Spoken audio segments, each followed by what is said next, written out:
The crisp autumn air greeted me as I stepped out of my car, the familiar scent of freshly fallen leaves filling my lungs.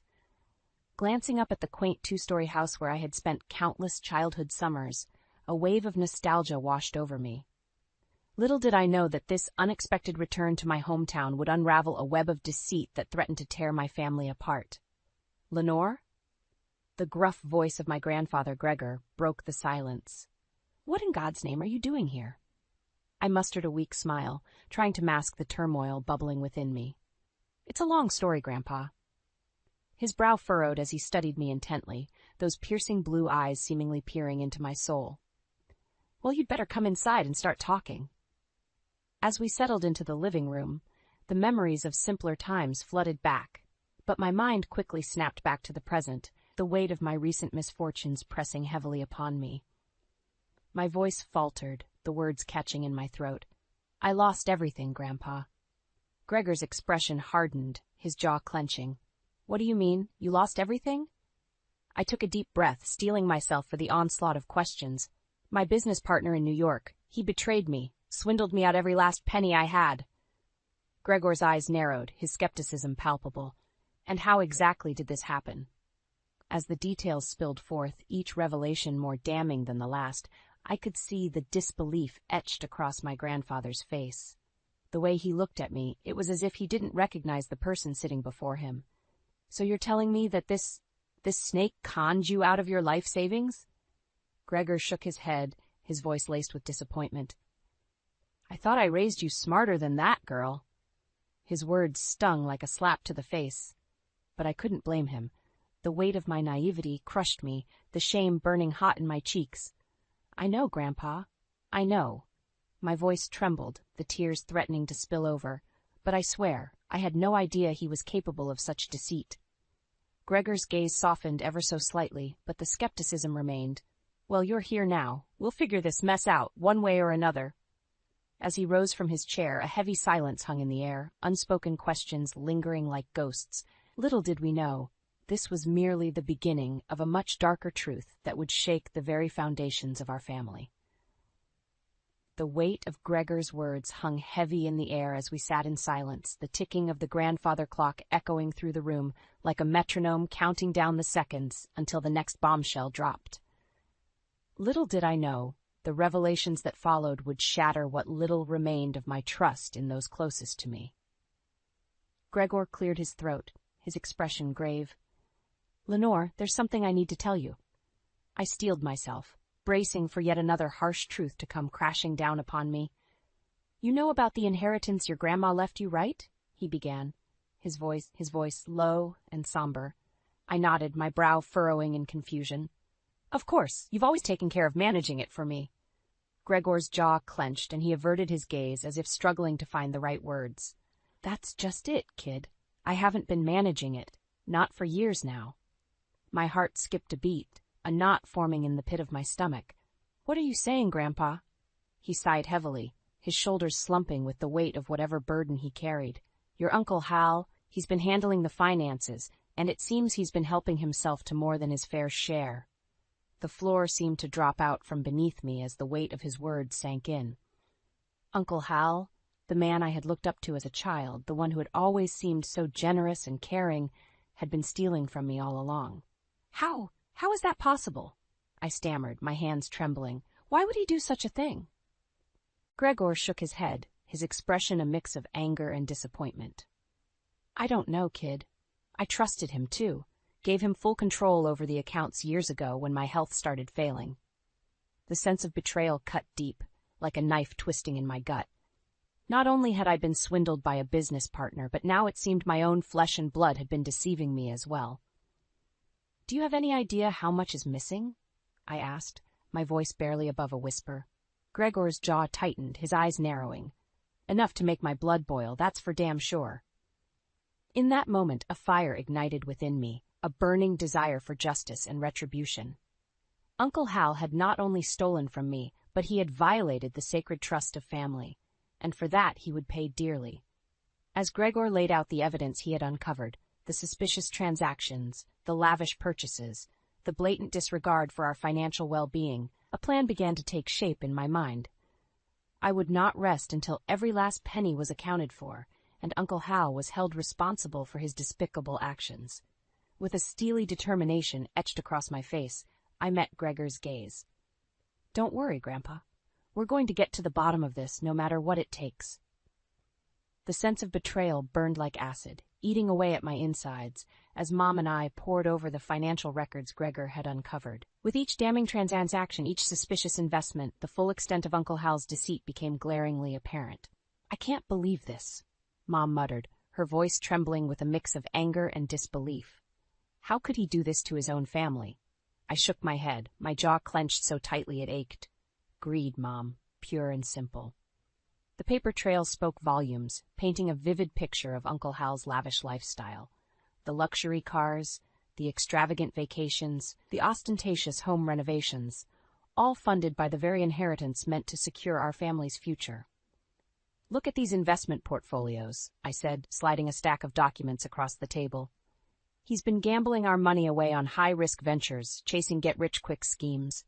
Mom's eyes widened as she scanned the pages, her expression darkening with each line she read. "This is reckless, irresponsible, unforgivable." A heavy silence fell between us, the weight of Uncle Hal's betrayal hanging thick in the air. We had trusted him implicitly, never suspecting that the very man tasked with safeguarding our legacy was systematically dismantling it from the inside. "We have to stop him," I said, my voice low and resolute. "We have to make him pay for what he's done." Mom's eyes met mine, a steely determination reflecting back at me. "Absolutely, but we need ironclad proof, something he can't weasel his way out of." As we strategized late into the night, the path forward became clear. We would have to set a trap, lure Uncle Hal into a false sense of security, and catch him in the act.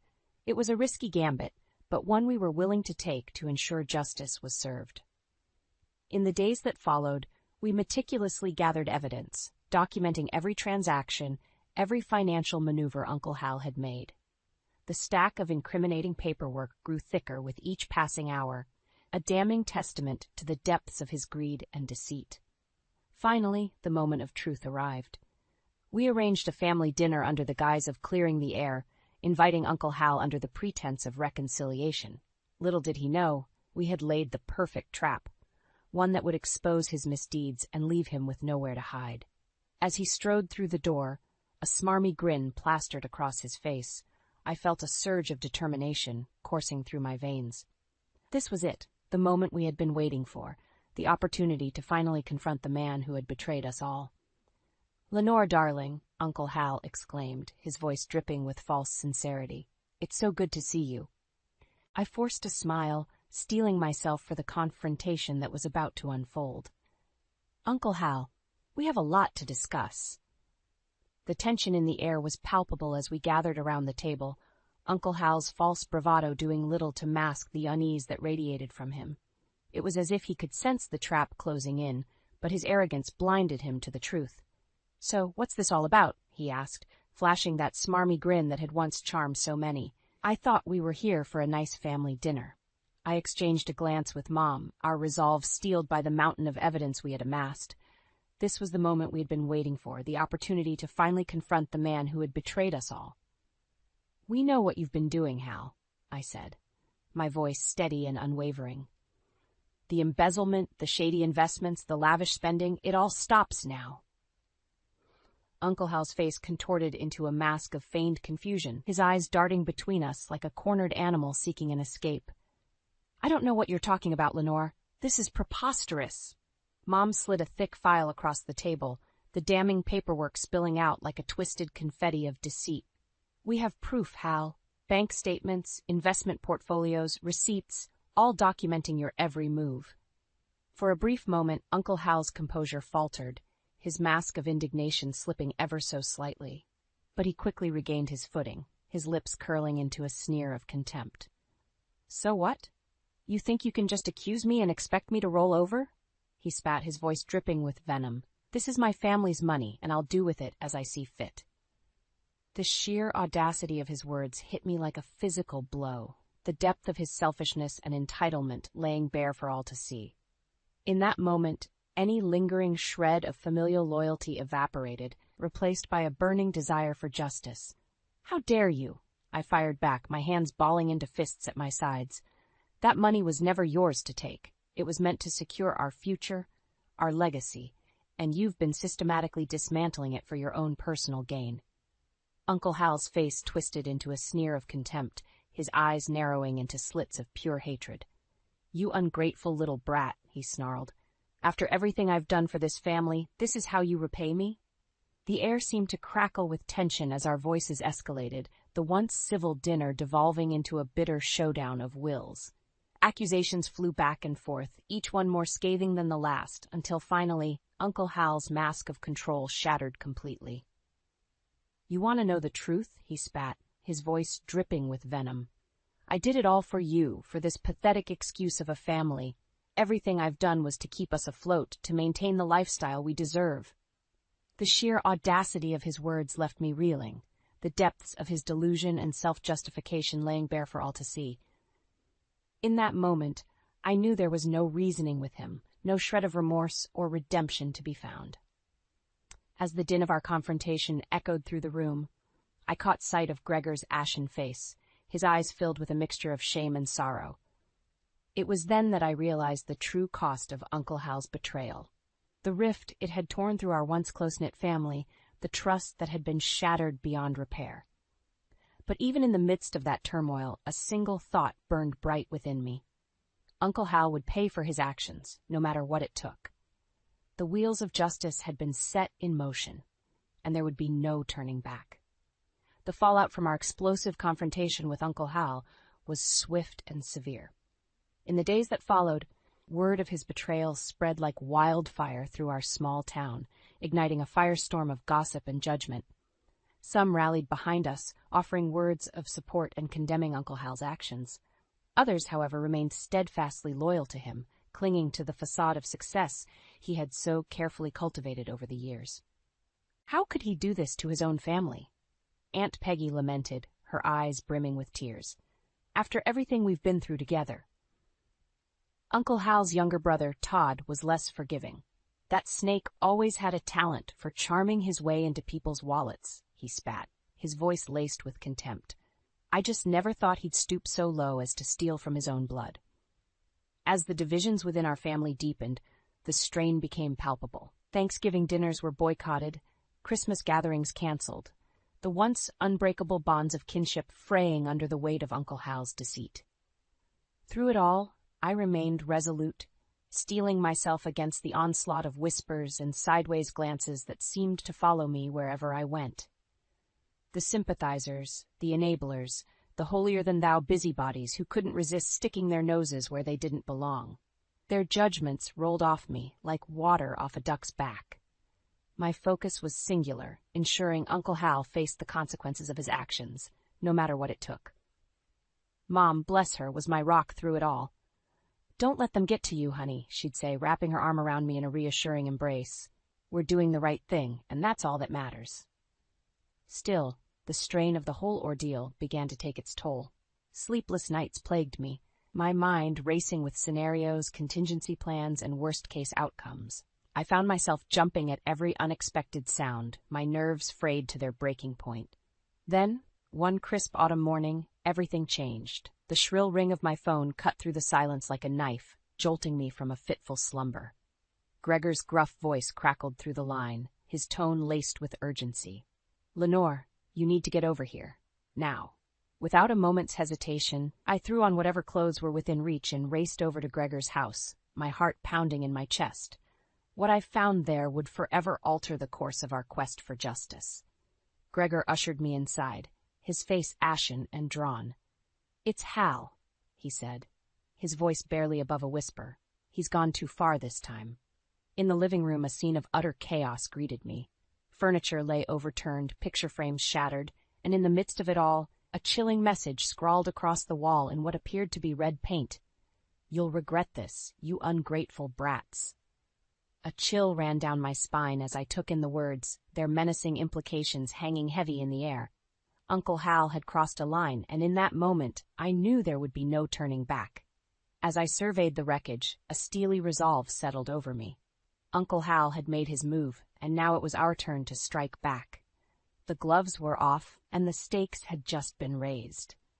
This was no longer about recouping financial losses. It was about protecting our family, our dignity, and our very lives. Uncle Hal had declared war, and we would answer his challenge with everything we had. The chilling message scrawled across Gregor's wall was a stark reminder that Uncle Hal's depravity knew no bounds. But rather than cowering in fear, it only fueled my determination to bring him to justice, no matter the cost. As Mom and I huddled with Gregor, formulating our next move, a plan began to take shape. A bold, audacious gambit that would require precision timing and nerves of steel. "We need to catch him in the act," I said, my voice low and resolute. "Get him to incriminate himself in a way that can't be denied or twisted." Gregor nodded slowly, his brow furrowed in contemplation. "A sting operation of sorts?" "Exactly," I replied, the pieces falling into place. "We'll lure him in with the promise of a deal, make him think he's getting away with it all. But this time, we'll be the ones holding the cards." The days that followed were a whirlwind of preparation, dotting every I and crossing every T to ensure our plan was airtight. We enlisted the help of a trusted private investigator, arranging for state-of-the-art recording equipment to be installed in Gregor's living room, the very scene of Uncle Hal's unhinged outburst. Finally, the stage was set. A carefully worded message was sent to Uncle Hal, inviting him over to discuss a resolution to our familial conflict. The bait was laid, and all we could do was wait with bated breath. The appointed hour arrived, and with it, the sound of Uncle Hal's car pulling into the driveway. My heart pounded in my chest as Mom and I took our positions, tucked away in the adjacent study with the investigator, monitoring the live audio feed. Uncle Hal sauntered in, his usual cocky swagger on full display. "All right, I'm here," he announced, casting a disdainful glance around the room. "What's this all about?" Gregor cleared his throat, his voice trembling ever so slightly. "Hal, we've been talking, and we think it's time to put all this ugliness behind us." A derisive snort escaped Uncle Hal's lips. "Is that so? And what, pray tell, did you have in mind?" "A settlement," Gregor replied, his words measured and deliberate. "A clean slate, if you will. You return what you've taken, and we can move forward as a family again." A tense silence hung in the air as Uncle Hal mulled over the offer, his eyes narrowing with suspicion. Finally, he let out a low chuckle, shaking his head in disbelief. "You really think it's that simple, old man?" he sneered. "That I'd just hand over everything I've worked for, all because you and your ungrateful brats threw a little temper tantrum?" The venom in his words was palpable, his true colors shining through like a neon sign. This was the moment we had been waiting for, the opportunity to catch him in his own web of lies and deceit. "We have proof, Hal," Gregor pressed, his voice steady and unwavering. "Reams of evidence documenting your every move. It's over." Uncle Hal's face contorted into a mask of rage, his composure shattering like a fragile glass. "You stupid old fool," he snarled. "Did you really think you could outsmart me? I've been running circles around you for years." The confession poured forth in a torrent of vitriol, each word more damning than the last. Uncle Hal laid bare the intricate schemes he had woven, the lengths he had gone to fleece our family of our hard-earned legacy. And through it all, the recording captured every sordid detail, preserving his unraveling for posterity. As his tirade finally wound down, Uncle Hal's chest heaved with exertion, his eyes wild and unfocused. It was then that the realization seemed to dawn on him. The trap had been sprung, and he was well and truly caught. A sickly pallor crept across his features as Gregor fixed him with a steely glare. "It's all on tape, Hal," he said, his voice laced with a mixture of triumph and sorrow. Every last word. In that moment, the full weight of Uncle Hal's downfall seemed to crash down upon him, the consequences of his greed and hubris finally catching up to him in spectacular fashion. And as Mom and I emerged from our hiding place, united in our resolve, one thing became abundantly clear. The tides had turned, and justice was finally within our grasp. The incriminating evidence we had gathered, coupled with Uncle Hal's own damning confession, was a devastating blow, but the battle was far from over. We knew that in order to truly achieve justice, we would need to confront him head-on, lay bare his misdeeds for the entire family to witness.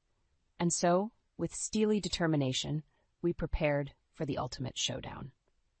Gregor, ever the master strategist, devised a plan to lure Uncle Hal to a seemingly innocuous family dinner under the guise of clearing the air.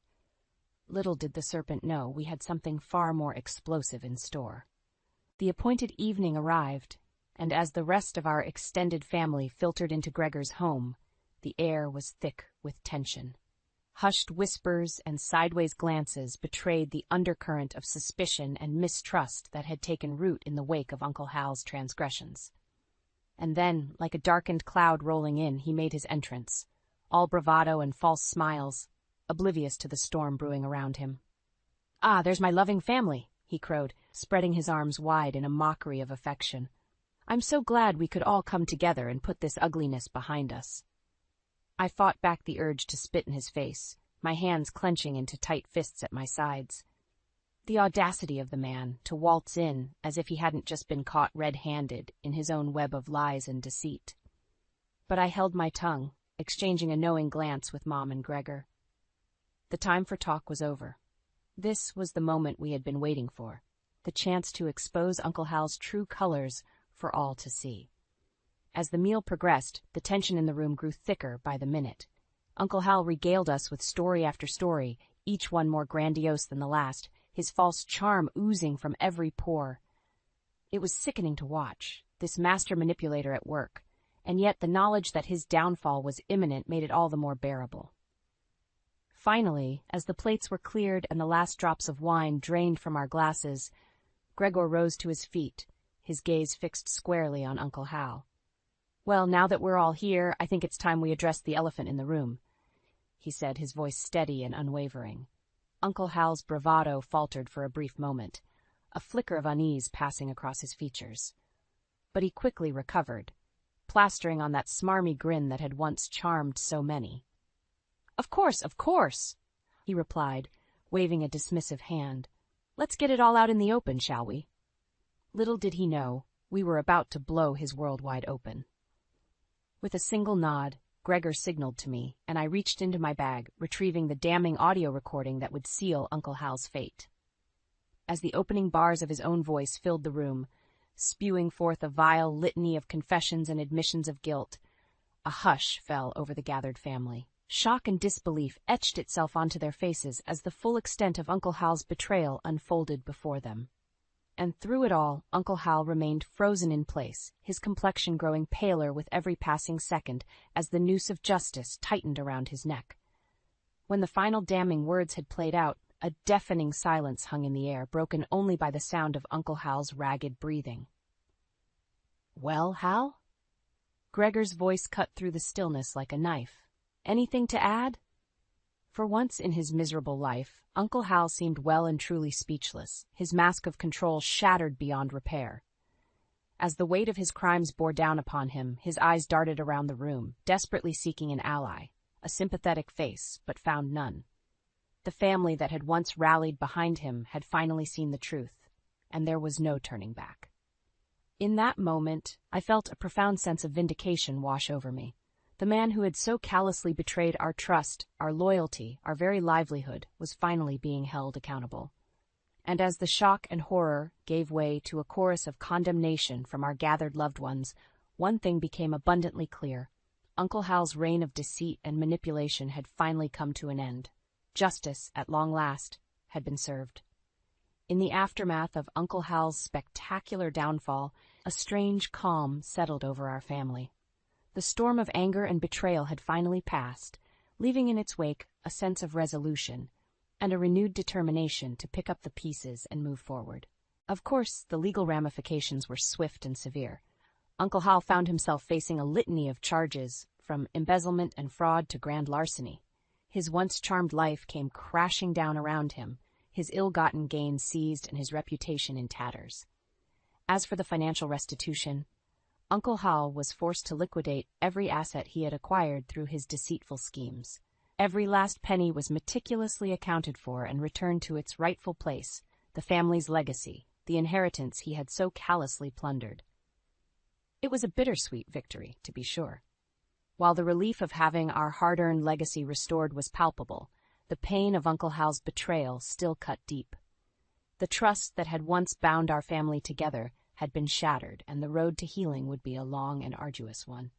But heal we did, slowly but surely. Gregor, ever the wise patriarch, took the first steps by relinquishing control of the family's finances to a team of professional advisors and trustees.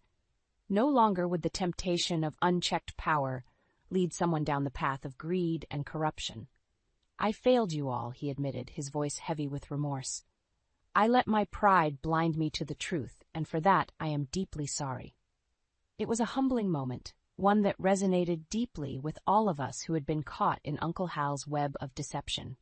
We had all been guilty of blind trust, of believing that blood ties were thicker than the lure of easy money. But from that collective pain came a hard-won lesson, a renewed commitment to vigilance, to accountability, and to the unwavering pursuit of truth, no matter how difficult or uncomfortable. As for me, the entire ordeal had opened my eyes to a harsh reality, that even those closest to us are capable of unimaginable acts of selfishness and cruelty. It was a bitter pill to swallow, but one that ultimately steeled my resolve and sharpened my instincts. In the months that followed, I found myself drawn to the world of financial literacy and advocacy. I saw firsthand how a lack of education and transparency could pave the way for exploitation, and I was determined to do my part in shedding light on these issues. It started small, with workshops and seminars aimed at empowering individuals to take control of their financial futures. But as word spread of my own harrowing experience, the demand for my expertise grew. Before long, I found myself speaking at conferences and events across the country, sharing my story and imparting the hard-won lessons I had learned. It was a calling I had never expected, but one that filled me with a sense of purpose and redemption. And through it all, my family remained by my side, a united front forged in the crucible of Uncle Hal's betrayal. We had emerged from the darkness stronger, wiser, and more resilient than ever before. As I looked back on the tumultuous journey that had brought us to this point, one thing became abundantly clear. While the path to justice had been fraught with pain and heartbreak, the ultimate victory was worth every struggle. Uncle Hal's downfall had not only restored our financial legacy, but had ignited a fire within each of us, a burning desire to live with integrity, to hold ourselves and those around us accountable, and to never again allow the insidious forces of greed and deception to take root. It was a hard-won triumph, but one that would echo through the generations to come, a testament to the enduring power of truth, perseverance, and the unbreakable bonds of family.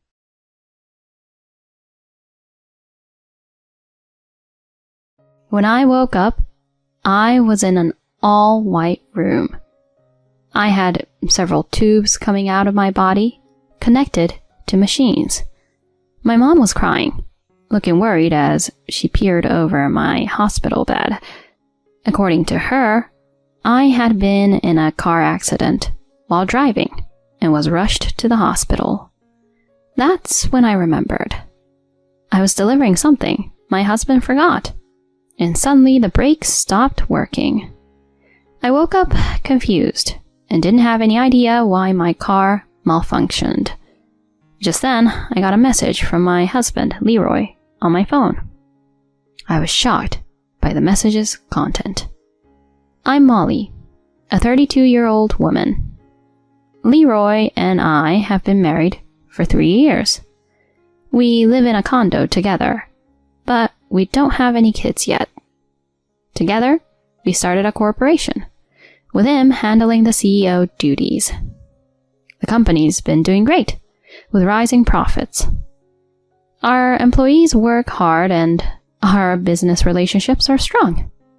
Considering all the struggles we faced initially, we're in a pretty fortunate position now. However, our marriage hasn't been going well, contrary to the company's success. Lately, Leroy and I have hardly been talking. It's been awkward. The trouble started a few months ago when I found an unfamiliar earring in the car. I don't usually wear flashy accessories, and my earrings are either simple or small. But the earring I found had a large, bright red rose decoration. Plus, there was a faint scent of woman's perfume in the car different from any I own. Naturally, I confronted him about it, holding up the earring. Hey, I found this earring in the car. Whose is it? Plus, there was this perfume smell I don't recognize. He seemed caught off guard for a moment, then started making excuses. Earring? Oh, I don't remember.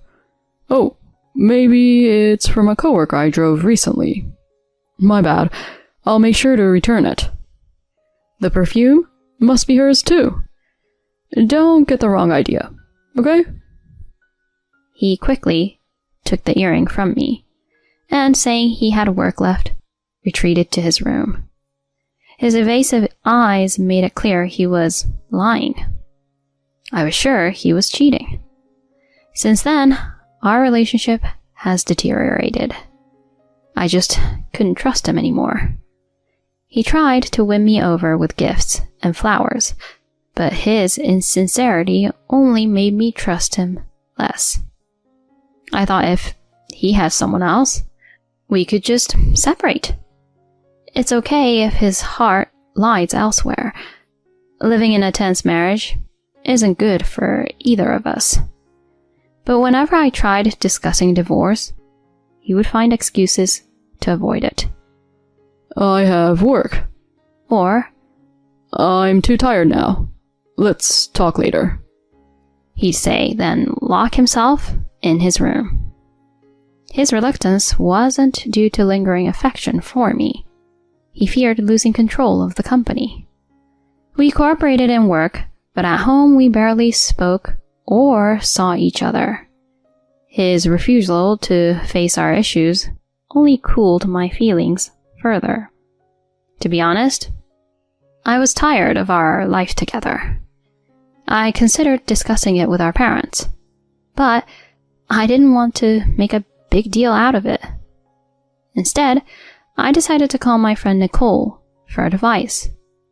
Nicole, are you free this weekend? Wanna grab some coffee? I have something I need to talk about. That's rare for you to ask for advice. Sure, I'm free. Nicole, my glamorous and outgoing college friend, was the opposite of me in many ways. She had a wide social circle, including various romantic interests. She knew Leroy since she attended our wedding. I hoped she might have some good advice for me, or at least let me vent. We met at a stylish cafe. I told her everything. My suspicions of Leroy's infidelity, his attempt to placate me, and his avoidance of divorce talks. She listened quietly, but then she said something unbelievable. Leroy's kind and handsome. There might be women who don't mind that he's married. But even if he's cheating, maybe it's unavoidable? You haven't been valuing him enough, Molly. I couldn't understand why she'd say that. I was the victim, so why was I being blamed? Stunned, I asked her, "Are you saying it's my fault?" Not exactly, but you're strong-willed and quick to blame. You always insisted on splitting household chores, right? Maybe he got tired of that strictness. I don't always talk about gender equality. I just reminded him that household chores aren't only a woman's job. It's an outdated mindset to think only women should do housework. I don't see it that way. If the husband works hard, supporting him is the wife's role. Constant nagging would wear any man down. No matter what I said, she seemed to side with Leroy. After some discussion, she casually suggested, "Why not just give him the company? Leroy's the CEO, so the company is basically his. Get a good sum of money and then leave after the divorce.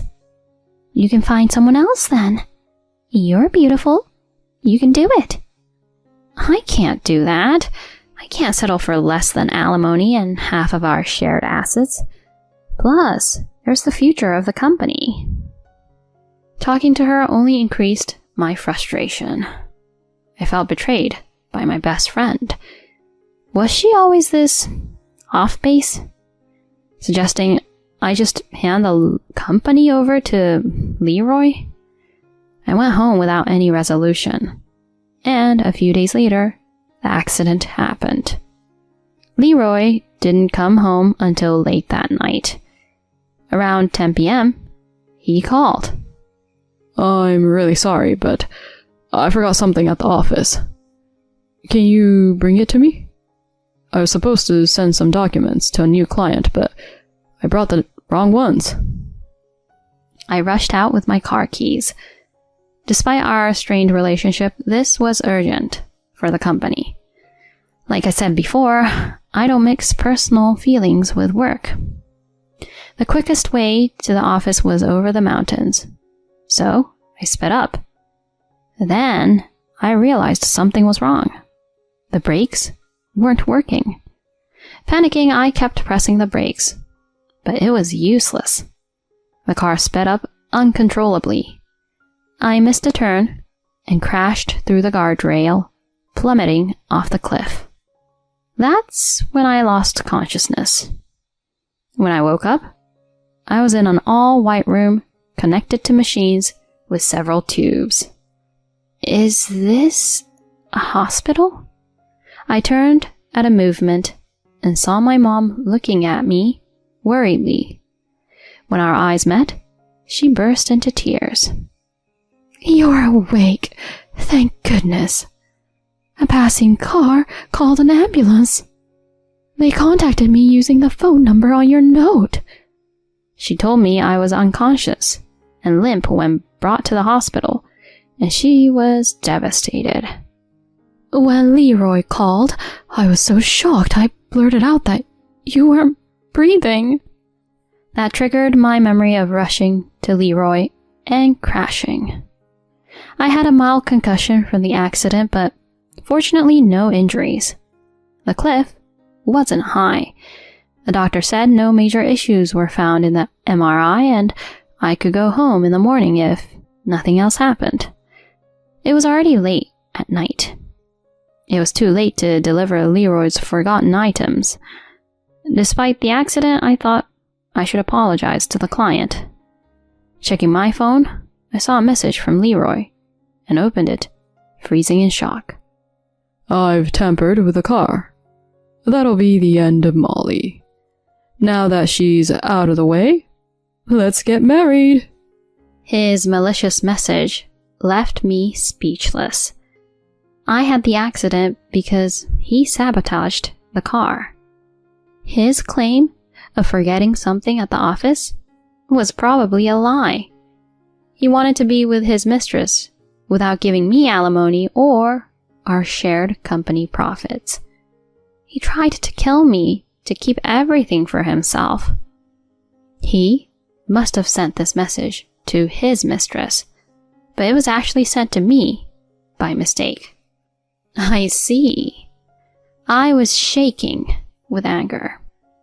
I would have agreed to a divorce if he wanted, even considered reducing the alimony.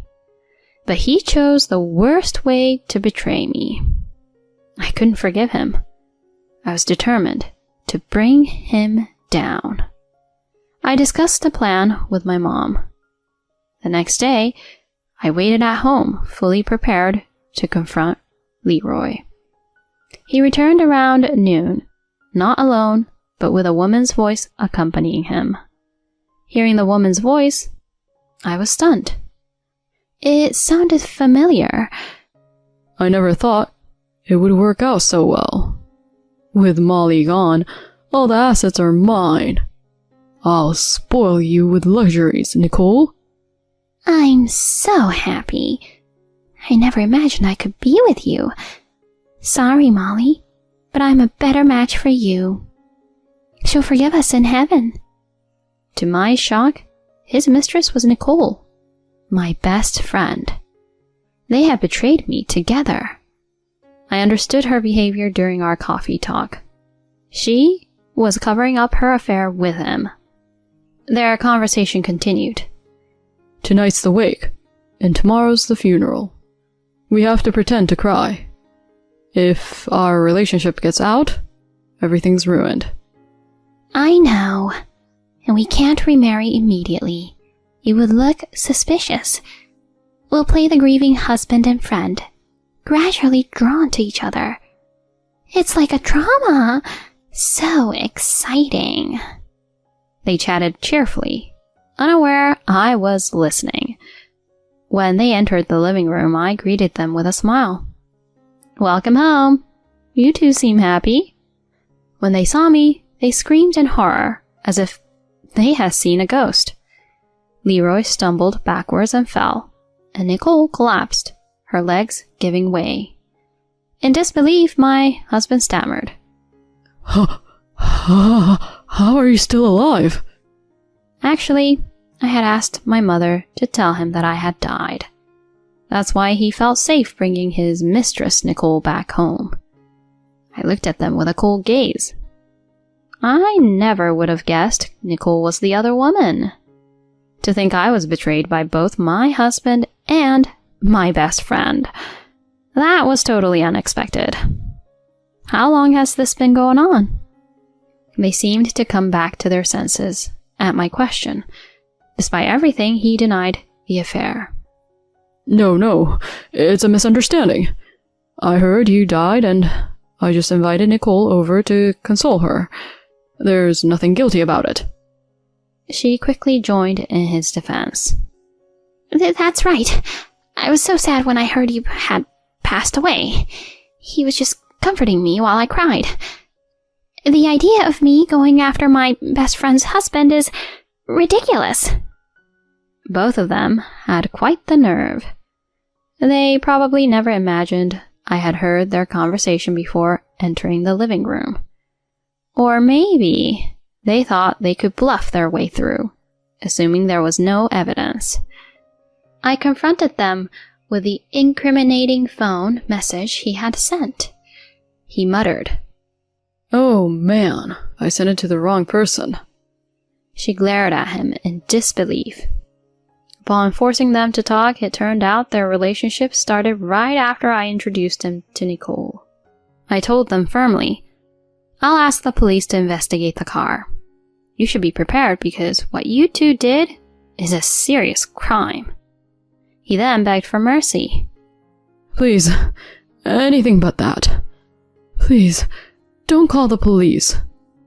If you report this, I won't be able to live a normal life anymore. I'll break up with her and I swear I'll never do anything to harm you again. Do you hear yourself? How can I forgive you? I can't trust you anymore. We're getting a divorce, and I will demand alimony from both of you. She then lunged at me in a fit of rage. Then I'll just have to finish you off right here. If you're gone, I can be the president's wife. At that moment, a loud voice shouted, Stop! That's enough! My parents and relatives emerged from the back room and restrained Nicole. Leroy's in-laws surrounded him, showering him with insults. I had anticipated they might try to harm me, so I had called our families to the house. One of my relatives had recorded the entire conversation and had already called the police. Hearing that the police had been called, Nicole's face grew even paler. She began crying and begging me for help. I can't be arrested. Please, Molly, forgive me. I only had an affair with Leroy for a bit of excitement. It wasn't serious. Please, let's forget the police. We're best friends, aren't we? I reached my limit with her selfish remarks. F you. Who do you think wrecked your best friend's home? To say something like that now? Have you no shame? But, I mean... Enough. I don't want to hear any more from a criminal. I'm cutting ties with you, and I will never forgive either of you. Stay away from me. Forever. Leroy and Nicole were then taken away by the police, crying. Later, they were found guilty of attempting to take my life. Their motive was to avoid property division and to monopolize the company's profits. They had become criminals out of greed, and I had no sympathy for them. Afterward, I hired a lawyer and finalized my divorce from Leroy. The alimony for the affair was paid by both Nicole and Leroy's families. They were to repay it after they were released from prison, even if it meant working to do so. Eventually, I took over as the president of the company. The employees did not pry into my personal life and simply offered their sympathy. Later, I returned to a carefree single life. From now on, I plan to focus on my work as president and live my life positively.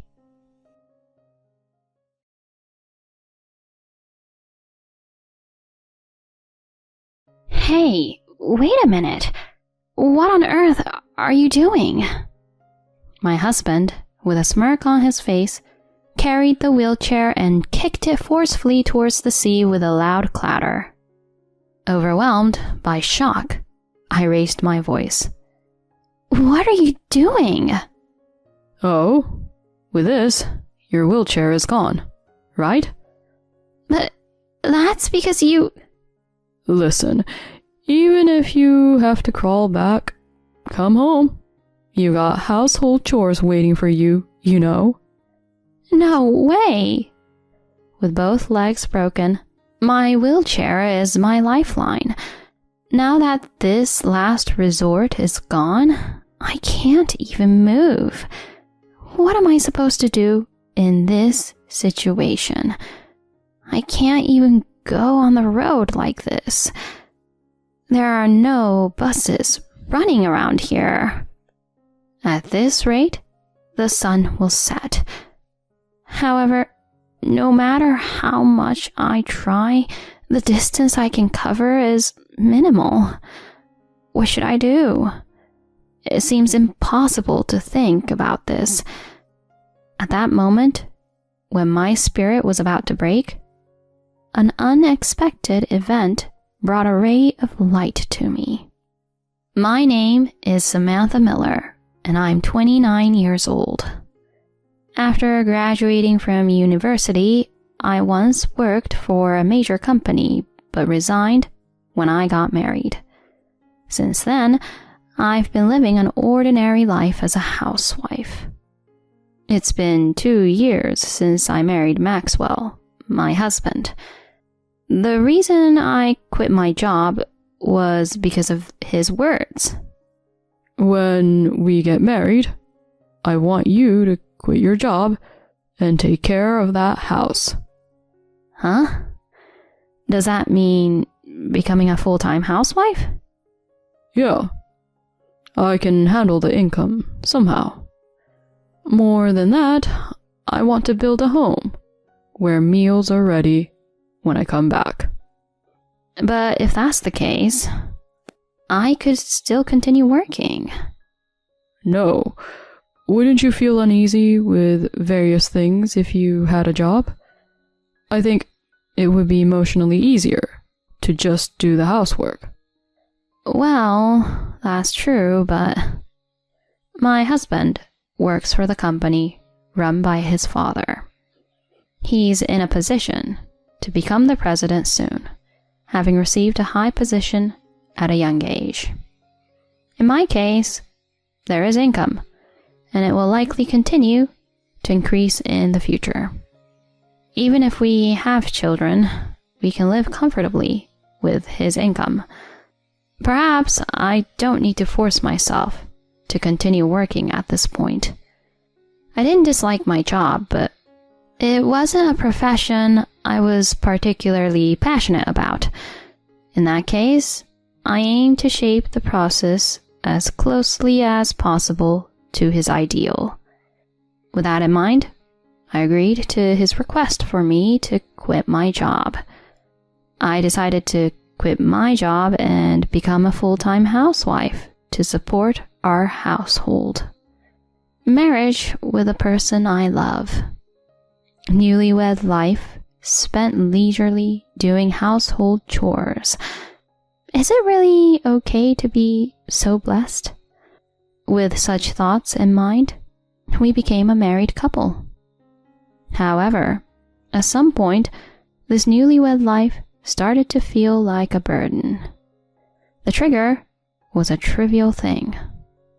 One day, about 3 months after getting married, on that day, coincidentally, when I wasn't feeling well, I arranged frozen side dishes I had purchased in advance for dinner. Upon seeing that, my husband immediately raised his voice in anger. Hey, what's this? Huh? What do you mean? This is dinner. You didn't make this, did you? Yeah. I wasn't feeling well today, so I used frozen side dishes. Right after explaining that, my husband threw the side dishes, along with the plate, into the trash. Caught off guard by this sudden action, I was speechless. Huh? What just happened? He threw away the dinner side dishes? And the whole plate? Is this a joke? Maxwell's breathing was heavy, giving off a different vibe than usual. Without understanding the situation, I somehow managed to squeeze out some words. Maxwell? Why would you do something like this? Huh? You're supposed to be a housewife, and you use ready-made frozen food, right? Are you making fun of me? No, that's not... I'm sorry, it turned out to be pre-made. But I wasn't feeling well, and I couldn't make something elaborate. Shut up. Is this what you call preparing dinner? All you did was arrange ready-made side dishes, right? You're not even trying to give off the feeling like you did something proper. I'm sorry. An intense fear shook my entire body. Did he get so furious over this? I had never seen him like this before. Sure, I did something wrong. Admittedly, the side dishes were already made. But I also cooked rice, made soup, and prepared some side dishes in advance. Why is he so angry just because one side dish was frozen? I had questions for my husband, but it wasn't a situation where I could confront him. In the end, he went out to eat alone. From that day on, my husband's domineering attitude worsened day by day. I was no longer addressed by my name, but rather with Hey, or you. treated like a housekeeper. Even after 2 years of marriage, nothing changed. If anything, it became worse than it was back then. One day, as I was preparing breakfast, my husband, who had just woken up, suddenly said something like this. Hey, hurry up and get ready. Huh? Get ready for what? Obviously, get ready to go out. I told you to prepare because we're going to my parents' house. To your parents' house? Wait, I didn't hear anything about that.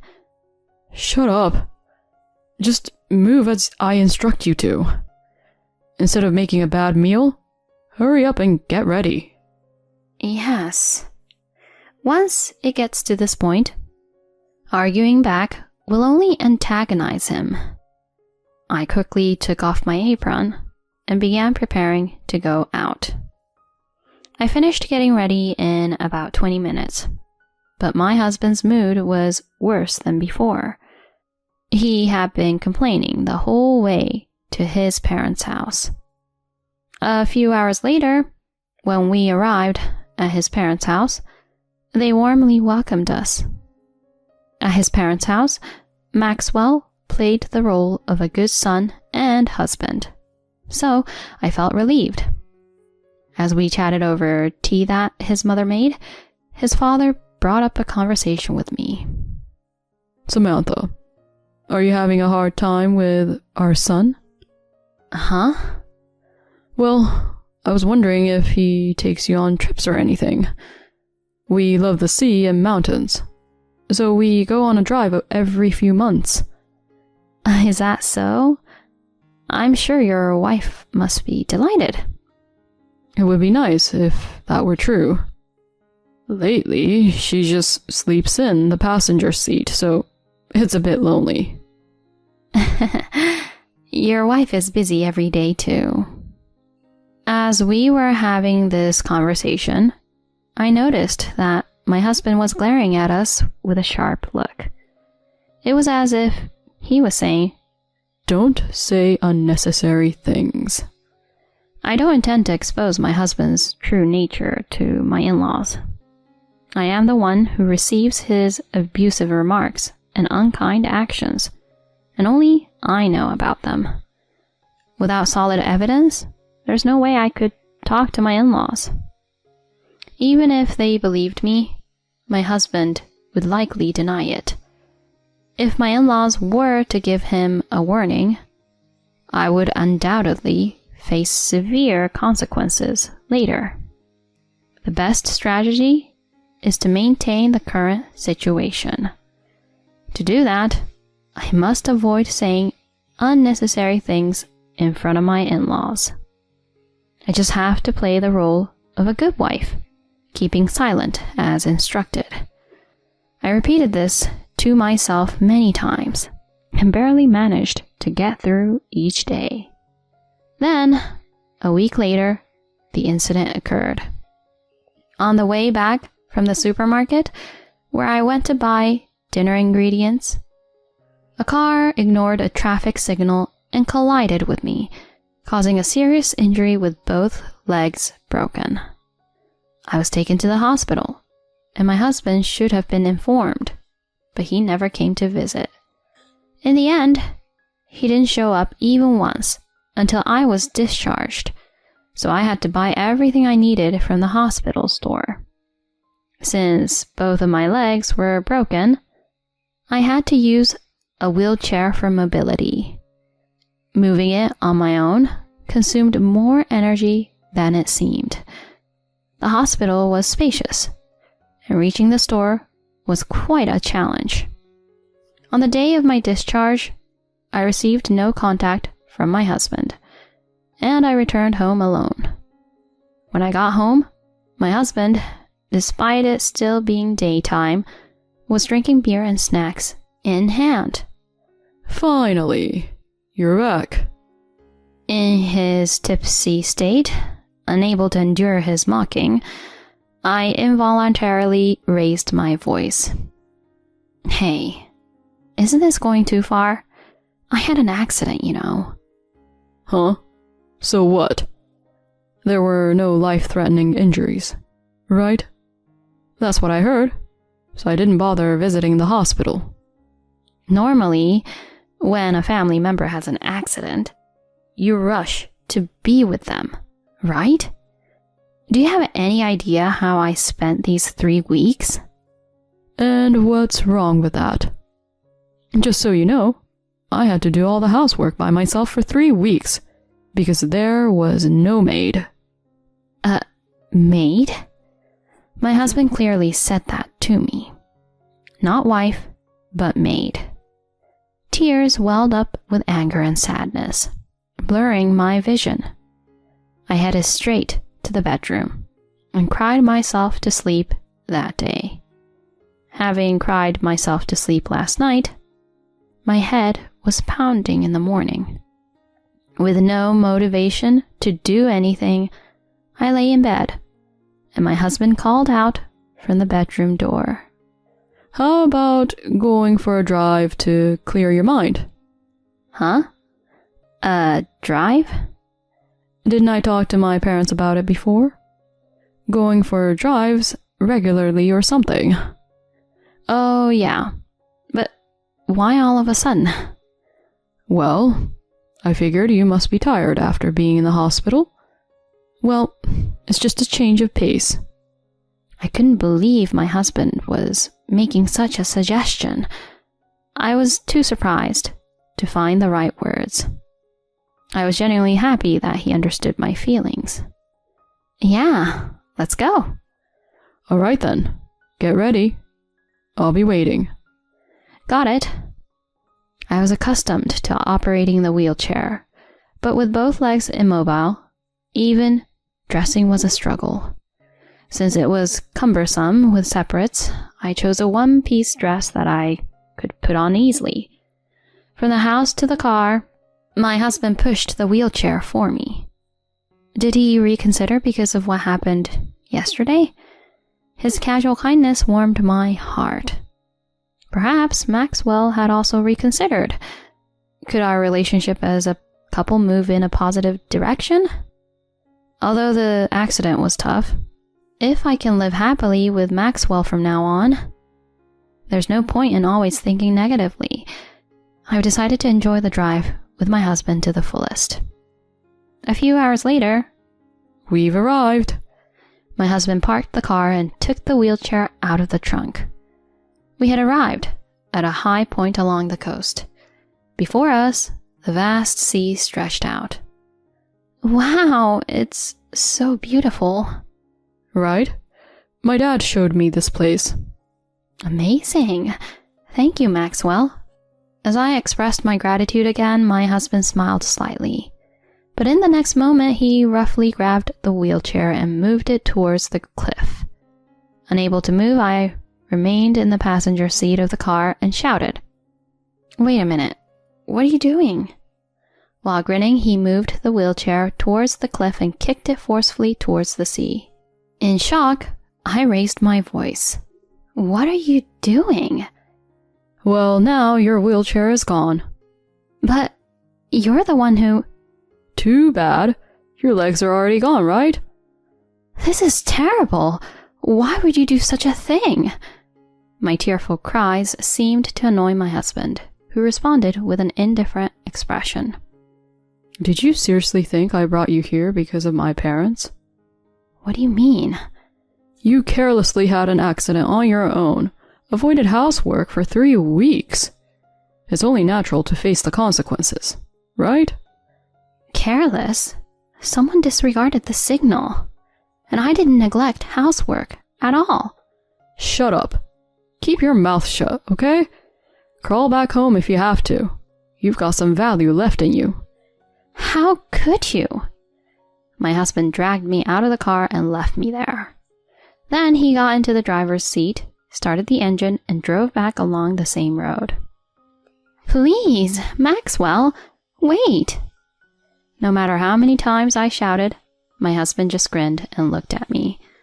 My pleas were in vain as he continued back along the same road. For me, with both legs fractured, the wheelchair was a lifeline. Now that this lifeline was gone, I couldn't even move. What am I supposed to do in this situation? I can't even reach the road.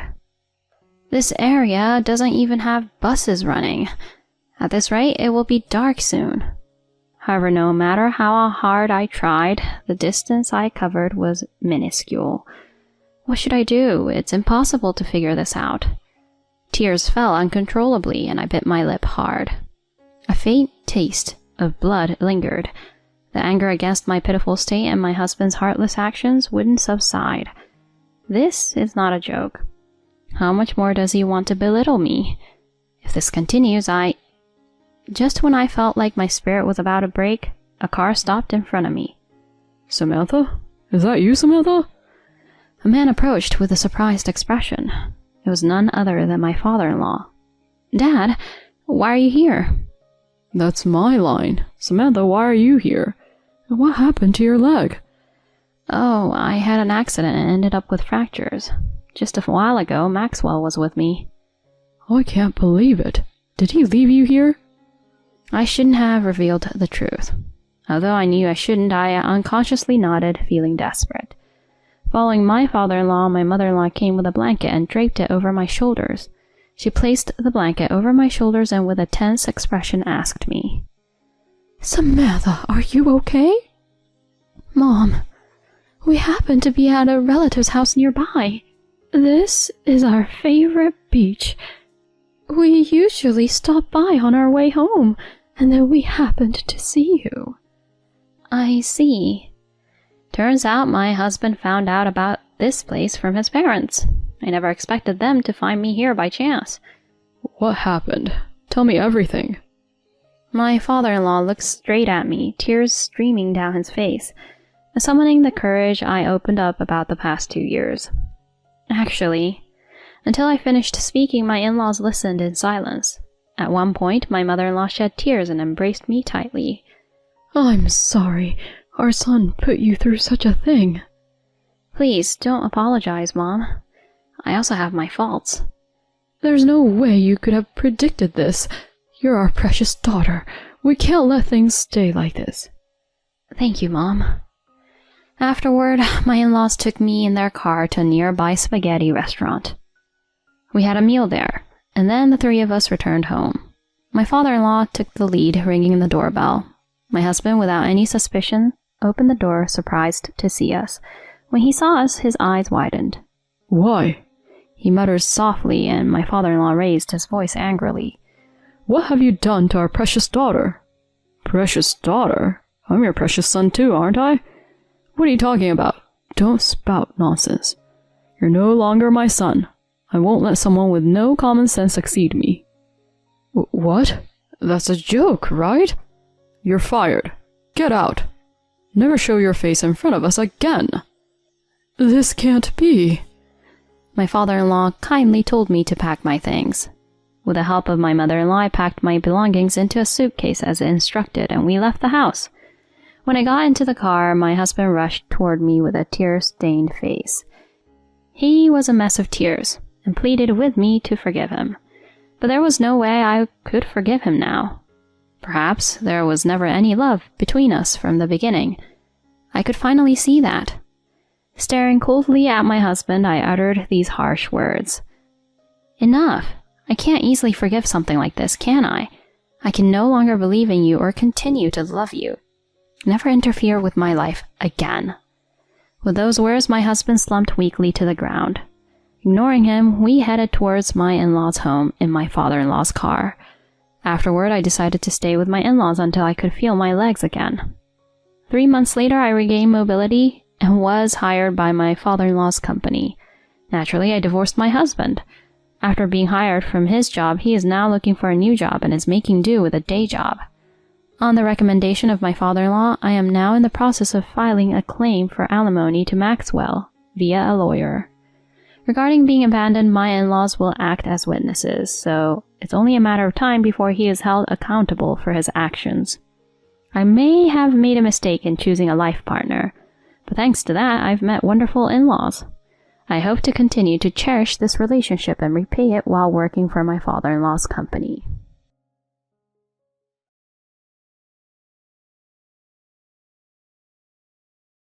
"This person is my girlfriend. We're dating." Those words hit me like a bolt of lightning.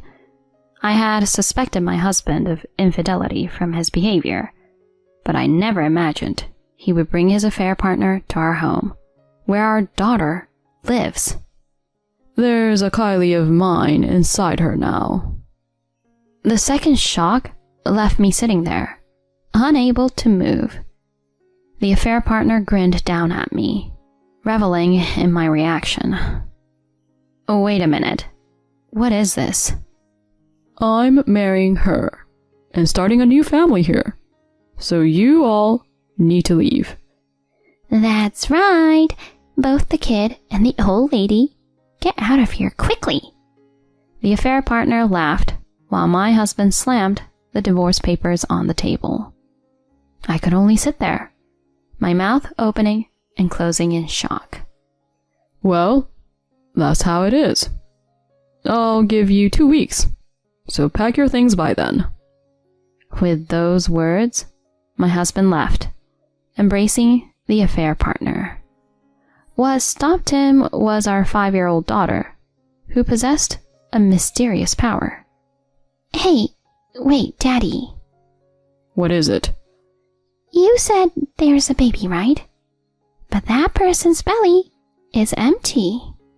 Ignoring that, my husband faced the tragic consequences awaiting him. My name is Marina Mitchell. I'm 34 and raising my 5-year-old daughter, Kylie. I met my husband, Kevin, through our shared interest in outdoor activities.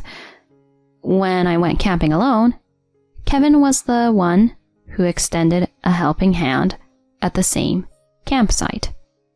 After graduating from college, I worked vigorously in the investment department of a bank, earning a substantial income.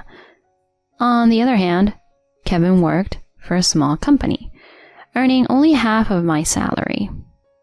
Still, I decided to marry him because he was always kind to me and seemed like he could be a good father.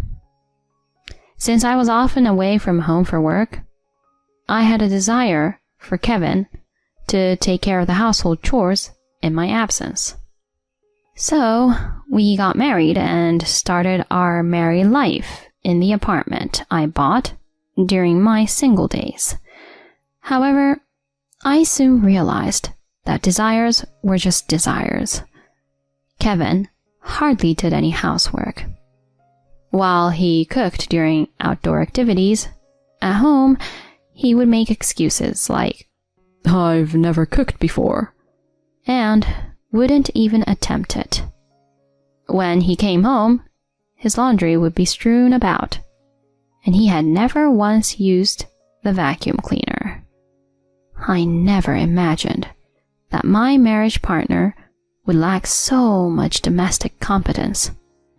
I tried to teach him household chores several times, but Kevin resisted every time.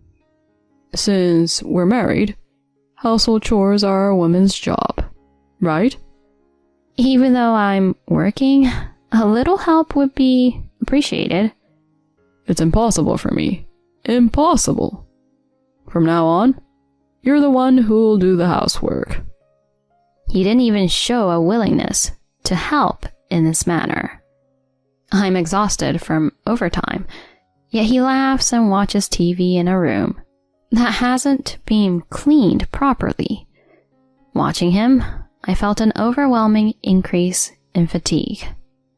In the fall of our second year of marriage, while living such a life, I found out I was pregnant. Kevin was pleased, and I had faint hopes. Maybe he would change with the pregnancy and childbirth. But in reality, he didn't change at all, even after our daughter Kylie was born. Since I was on maternity leave, taking care of the house, he started living an even more sloppy life. Even when Kylie cried at night, while I struggled to handle her, he slept soundly. Unable to endure it any longer, I finally complained to Kevin. Hey, Kevin, childcare is something both of us should do, right? Can't you cooperate a little? Kevin responded in a tone that seemed to mock me.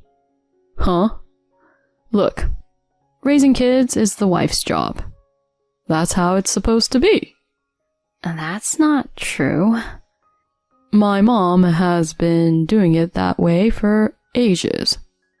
You're crazy for trying to push such troublesome things onto your husband. Your mom was a housewife. I can't do it alone.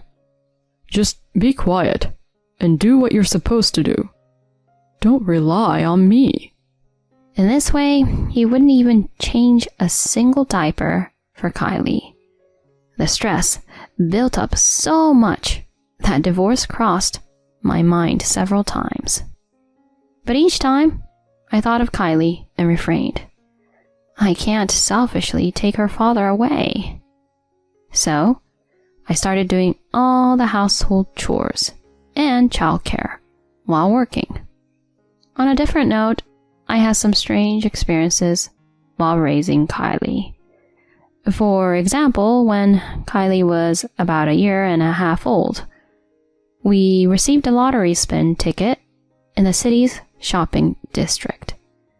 I had some errands, so I was about to leave without participating, but Kylie vehemently cried when passing by the lottery spin place.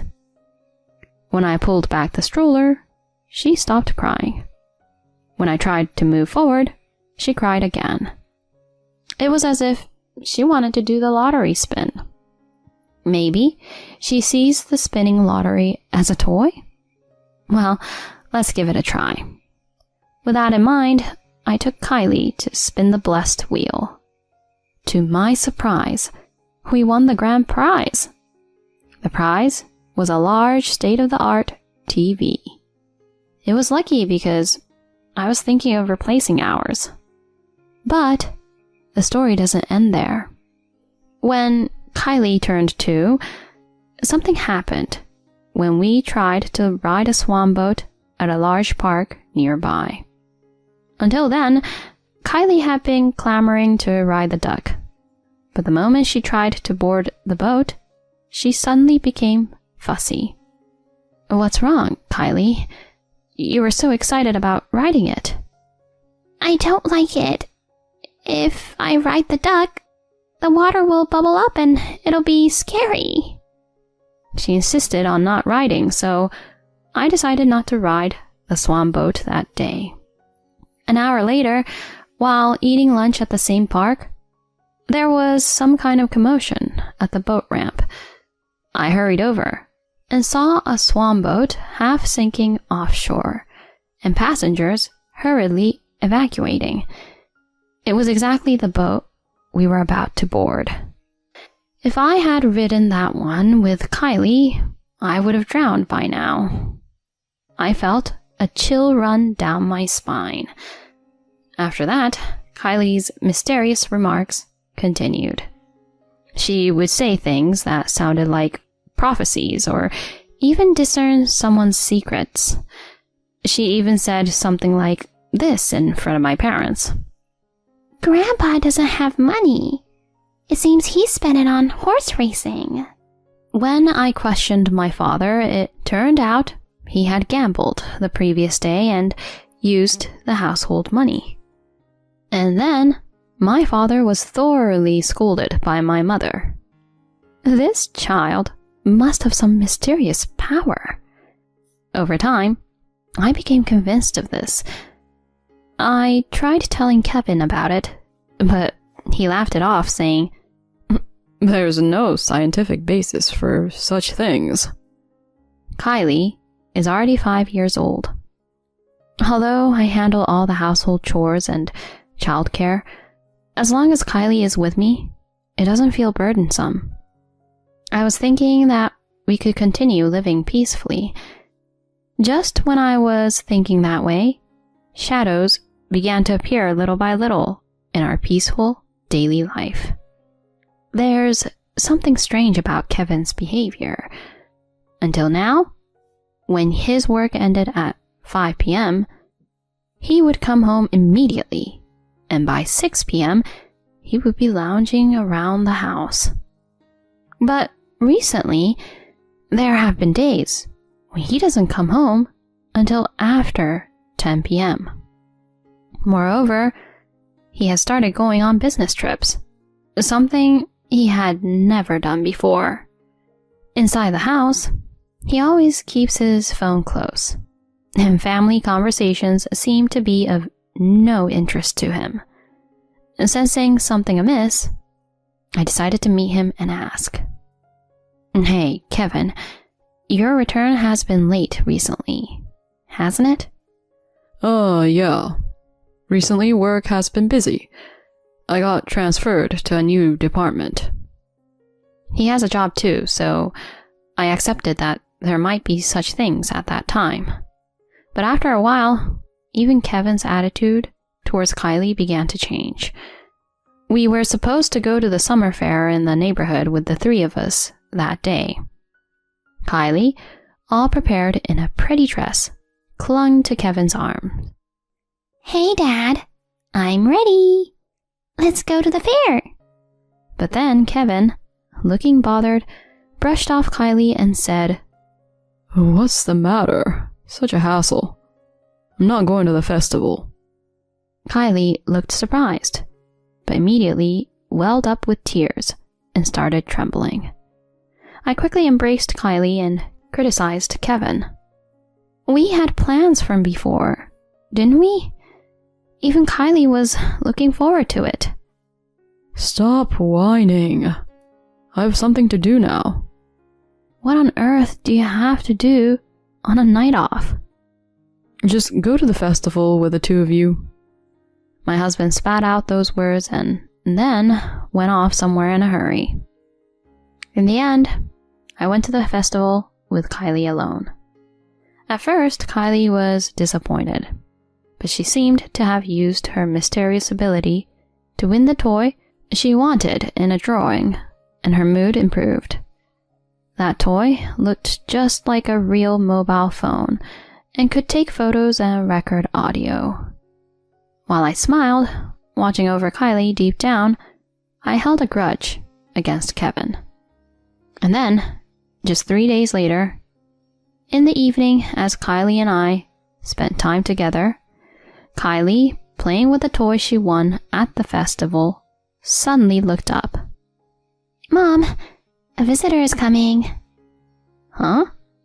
And just 1 minute later, Kevin returned home. Behind him was a flashy-looking woman I didn't recognize. Kevin? Who is this person? Wow, so this is your house, Kevin. It's a pretty nice apartment. Ignoring what I said, the woman boldly entered the house. Meanwhile, my husband hugged the woman's shoulders and said something.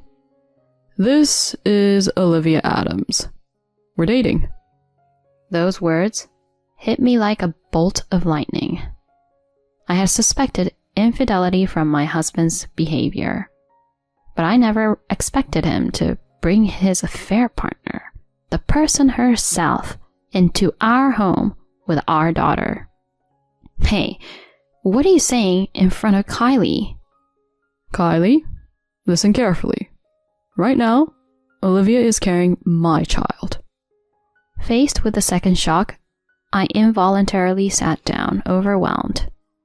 The woman, Kevin's affair partner, looked down with a smirk at my state. Wait a minute. What is happening? I'm getting married to her, and we'll live here as a new family. So you guys, get out. That's right. Both the kid and the old lady get out of here, quickly. His affair partner smirks and laughs as he slams the divorce papers on the table. I could only sit there with my mouth agape. Well, that's how it is. I'll give you 2 weeks. Pack your things by then. He said that and tried to leave, hugging Olivia. What stopped him was Kylie, who possessed a mysterious power. Hey, wait, Dad. What is it? You said there's a baby, right? But that person's belly is empty. Huh? Kevin and Olivia exchanged glances, looking uncomfortable, and then looked at Kylie. What is this child saying? Having a daughter like this is disgusting. I'll discard her and make a new one. Stop saying such things to Kylie. I shouted while holding Kylie, but the two left the house together. In the quiet room, Kylie looked at me and said softly, Mom, we don't need a dad like that anymore, right? It's okay, so let's live together, just you and me. Kylie. Holding my daughter again, flames were burning fiercely in my heart. You betrayed the family and impregnated that woman, so get out. I won't forgive this. I will definitely show them a thing or two. I started taking action from the next day. And then, 2 weeks later, after Kylie went to sleep, our house door was being knocked on loudly. Standing outside was Kevin, his face flushed. Yes, what's the matter? Just open the door. We need to talk. In the living room, Kevin was suddenly yelling at me. What the hell do you think you're doing? Sending a certified letter to my workplace? Well, I didn't know where you were. It seemed like the only option. And how did you even find Olivia's address? I had immediately hired a private investigator to uncover the identity of Olivia, the bar girl Kevin was involved with. Determining her address was also an easy task. To claim alimony from them, I promptly sent a certified letter. It's easy to find out such things. As stated in the notice, you will soon make alimony payments. What do you mean? If you don't like that, I'll take you to court. So be prepared for that. Kevin, turning red and trembling, suddenly spoke as if mocking. Court? You didn't even know I was cheating on you. Where's the proof? I silently confronted Kevin with something. What? Kylie's toy? What about it? I pressed the button on the toy, and the audio started playing. That day, Kevin told me the truth. What is this? Kylie was recording. The audio confession data is solid evidence of the affair. Yes, Kylie was recording what happened that day using the toy's recording function. When it was presented to me, even I was genuinely surprised. Ugh. Moreover, you two have been meeting for the past 2 weeks, right? I've hired a private investigator to capture images of you entering her house. It's too late for excuses now. When I stated this clearly, Kevin began saying outrageous things. Fine, I'll give you this house then. So spare me from alimony. Huh? What are you talking about? This house was originally mine, wasn't it? Huh? Isn't the house shared property once you're married? So through property division... Seeing Kevin's bewildered expression, I couldn't help but be utterly amazed. You know, only assets acquired after marriage are subject to property division. I bought this apartment when I was single, and the title is in my name. You have no right to claim it. What? No way. Kevin is quite shocked. It seems he was under the impression that the apartment truly belonged to him. After contemplating for a while, he knelt down at my feet. Marina, please, forgive me. I've been told to pay alimony for Olivia, and if I pay for both, I'll go bankrupt. I have to raise our child from now on, I beg you. Huh?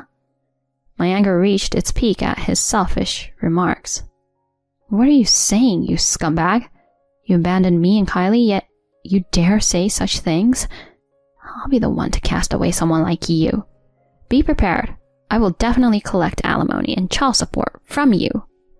Seeing my reaction, Kevin let out a short scream and fled to the entrance.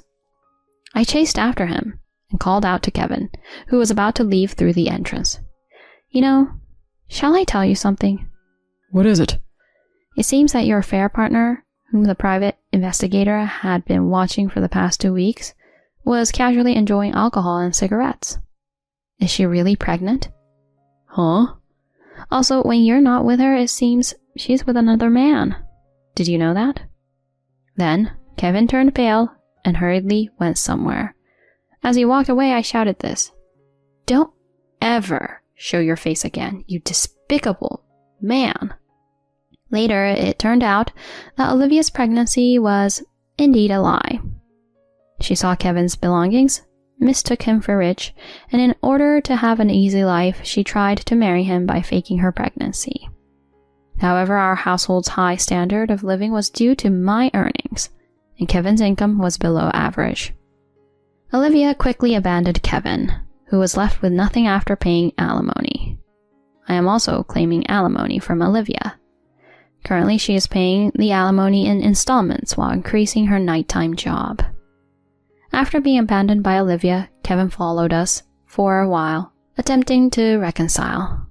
Of course, I had no intention of forgiving him, and only after issuing a restraining order through a lawyer did he finally stop appearing in front of us. Although his savings are depleted due to alimony, Kevin must pay child support. He now works during the day and takes on part-time jobs at construction sites at night, living alone in a run-down apartment. I hope he earns for Kylie's sake and remains lonely. On the other hand, I am leading a peaceful life with Kylie. Kylie's mysterious remarks continue even now. Listening to them is both enjoyable and a bit frightening. Nevertheless, she remains a daughter so cute that it doesn't hurt even if you look her in the eye. I plan to continue living positively, prioritizing Kylie's happiness from now on.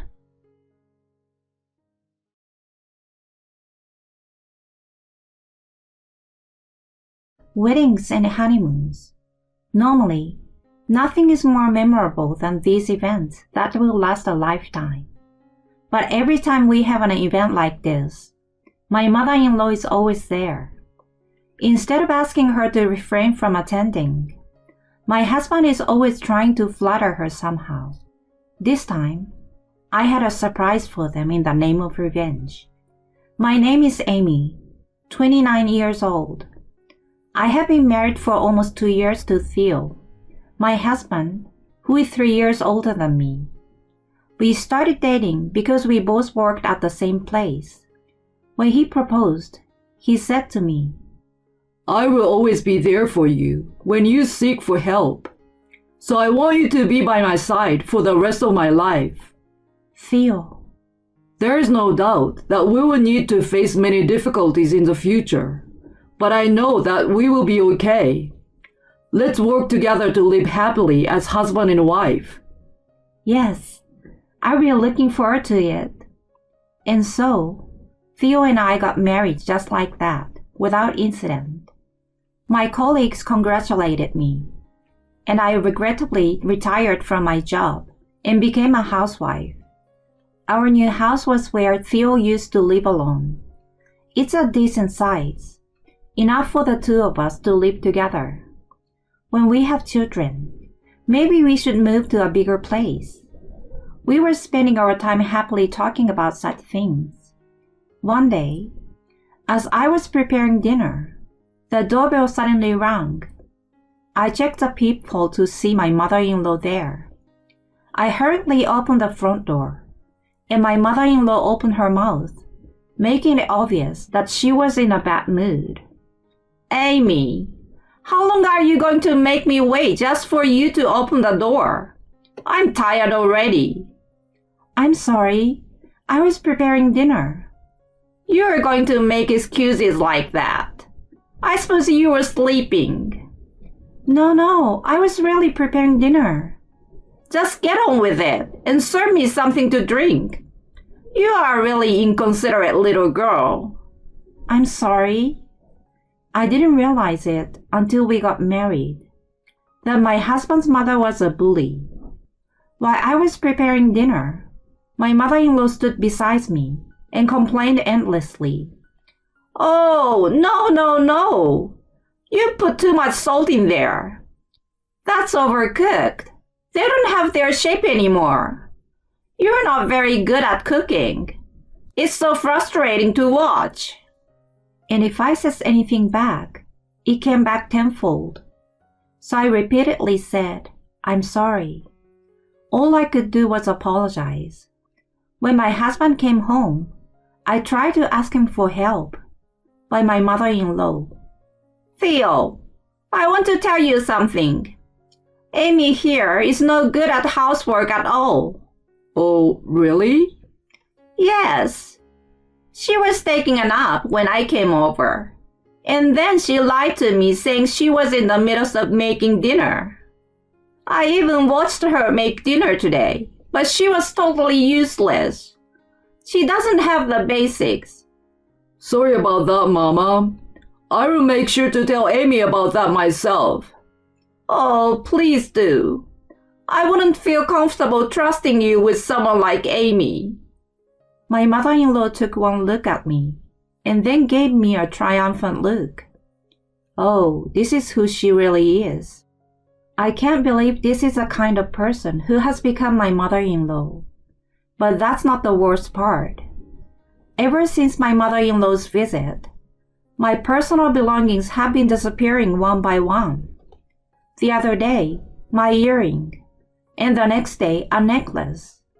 I don't want to doubt her, but a few hours later, when my mother-in-law left, my husband said coldly, Hey, why are you upsetting Mama? Wait a minute, Theo. What your mother said earlier was a misunderstanding. Misunderstanding?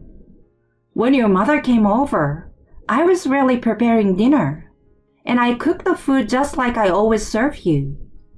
I don't give a shit about that. It's the fact that you offended her. So you're saying I'm wrong? What else is there to say? It's your fault because you don't have the housework skills that she requires. She's doing this for your own good. It's not like we are living with your mother. We can do things at our own pace. Aren't you ashamed of yourself? It's normal for a wife to try to get her mother-in-law's approval. Besides, ever since your mother started coming over, my stuff is frequently going missing. You're not saying she stole them, are you? I didn't say that. It's disgusting to see you accuse my mother of stealing. I have no proof, though. Don't make excuses. I will pretend I didn't hear that. Anyway, if you ever upset my mother again, I won't forgive you. With that blunt statement, my husband stormed out, slamming the door behind him. I was left alone, and my head hurt from the unimaginable scene that had took place. Why? Why do I have to be the one to blame? I do all the housework. It's true that my personal belongings are missing. When he proposed to me, he surely said that he will always be there for me when I seek for help. That's why I thought my husband would be on my side. But I never thought he would side with my mother-in-law so much. And let me tell you, my mother-in-law's housework skills are not that great. Her cooking is particularly bad, to say the least. My husband's tongue must have been numbed by the fact that he has been accustomed to eating his mother's food since he was a child. Mama's cooking is always good, eh? I used to think he was insane every time he said this to me.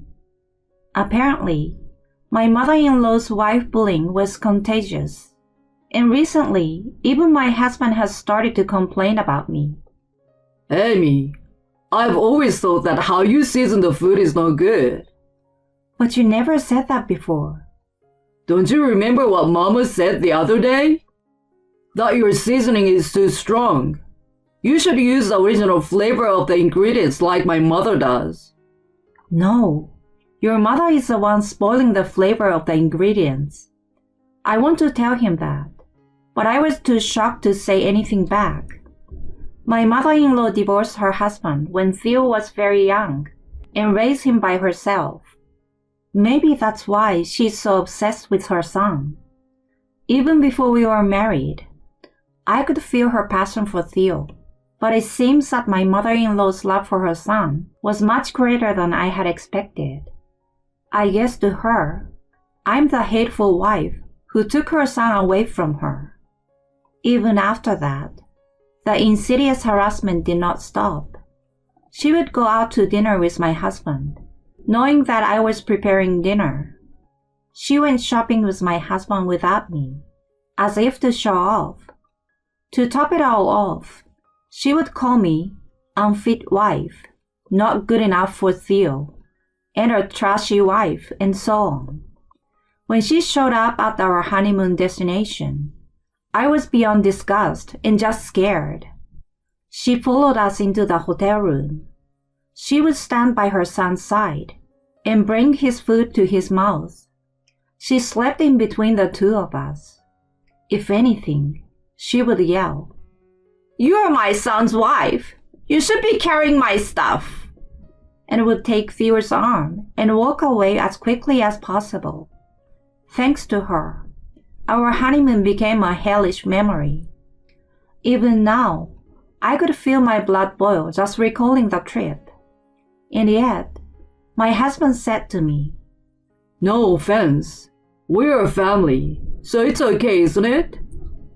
He sided with his mother again and treated me as if I was invisible. Thus, I have had a nightmare like a year and a half. But one day I wondered, would I be happy if I stayed married to my husband like this? I had reached the end of my patience and decided to talk to my best friend from school, Maggie. Maggie, I'm not sure I can continue with our marriage. What's wrong? You seemed so happy when you got married. I know, but I thought things were going well since you hadn't contacted me. It's not going so well? As a matter of fact, I held back the tears that were welling up in my eyes and told Maggie the whole story. That my mother-in-law had been bullying me, that she even followed us on our honeymoon, and that my husband, most importantly, would not help me at all. When I finished, Maggie's face was red and she was furious. I can't believe it! How can you be a husband and not protect your wife? I'm a housewife and I'm worried about what will happen after the divorce. You can worry about that later. If you don't have anywhere to go, you can come to my house. You don't have to worry about it. You're going to lose your mind if you continue living like that. But, no buts. If you don't do this, you're gonna regret it. Amy, you're my friend, and I don't want you to get hurt. You should definitely get a divorce. Maggie encouraged me to do it, and I decided to take revenge. And I decided to do it on our second anniversary. I was confident that my mother-in-law would bully me in some way on that day. Even on our first anniversary, my mother-in-law intentionally took my husband out for dinner along with her. I was sure she would try something again on our second anniversary. I would try to get revenge at the same time she takes my husband away from me. My heart was burning with a desire for revenge against my husband and mother-in-law. A few weeks later, on the day of our wedding anniversary, my mother-in-law invited my husband out to lunch as expected. Sorry, I'll be home by night. You'd better cook something by then. I called out to my husband just in case. Hey, are you sure you want to go? It's our anniversary today. I told you, I'd be home by night. My promise to Mama is more important. Oh, I'm sorry. It's my habit again. Anyway, that's the way it is, so do some housework in the meantime. Then we'll celebrate our anniversary as you want. Okay, I will do that. Too bad you're staying at home, my mother-in-law said to me sarcastically and walked out arm in arm with my husband. Celebrate our anniversary as you want? Who the hell do you think you are? You have no idea what's in store for you, do you? This is our last wedding anniversary, so I will make it the best one yet. Unaware that I was secretly plotting my revenge, my mother-in-law keeps sending me photos of her and my husband's meal and shopping.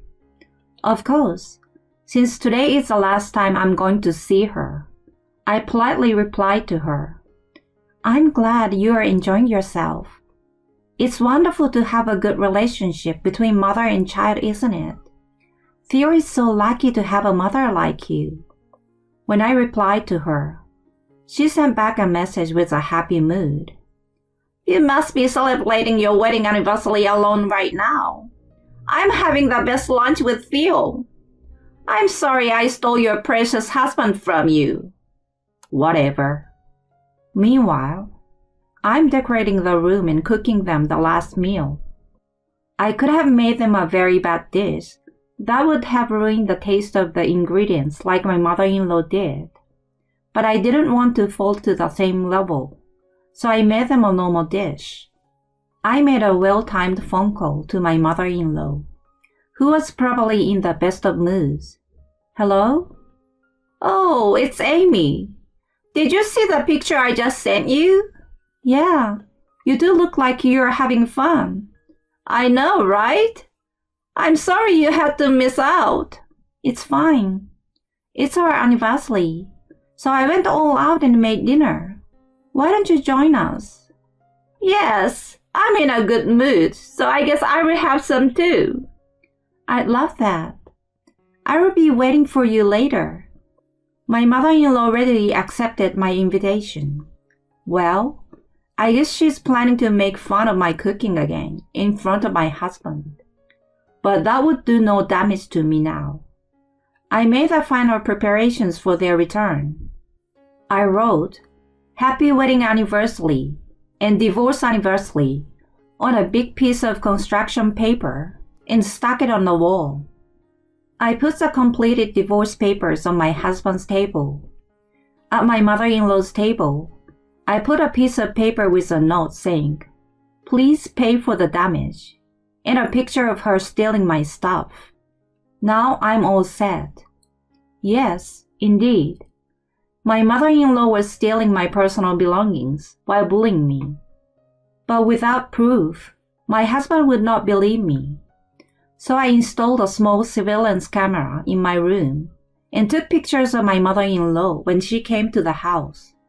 Sure enough, there was a perfect shot of my mother-in-law stealing my personal belongings. When I had finished setting everything up, I packed my bags and left the house. I wonder what they will look like when they see the decorations. It was a great joy to imagine it and chuckle about it.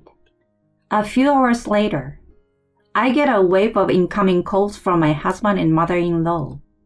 As soon as I answer the phone, my mother-in-law starts yelling at me in a screeching voice. "Hey, Amy! What the hell is this?" "What is this? You mean the picture of you stealing my things?" "What do you think you're doing?" "Oh, don't even think about throwing the pictures away. I will forgive you if you pay for them. But if you don't, I will submit them to the police as evidence." "The police? You are kidding. Don't even think about it." "I don't say this kind of things in jest. Please think carefully before you respond." "You little nasty." Then, my husband must have taken my mother-in-law's phone. This time, my husband's angry voice rang out. Hey, what's this? What do you mean? "Oh, did you see it? Happy anniversary. It's my present to you." Don't play dumb with me. I'm not gonna let you divorce me. "Don't you think it's useless?" What? I told my bewildered husband in no uncertain terms. A husband that only listened to his mama and doesn't even celebrate his anniversary properly. He doesn't even listen to his wife and just pushes her around. That kind of trash husband is useless, isn't he? No way. That's why I came home like this. I wanted to celebrate our anniversary in my own way. Celebrate? Don't make me laugh. There is nothing to celebrate with trash like you. What? I'm never going back to that house again.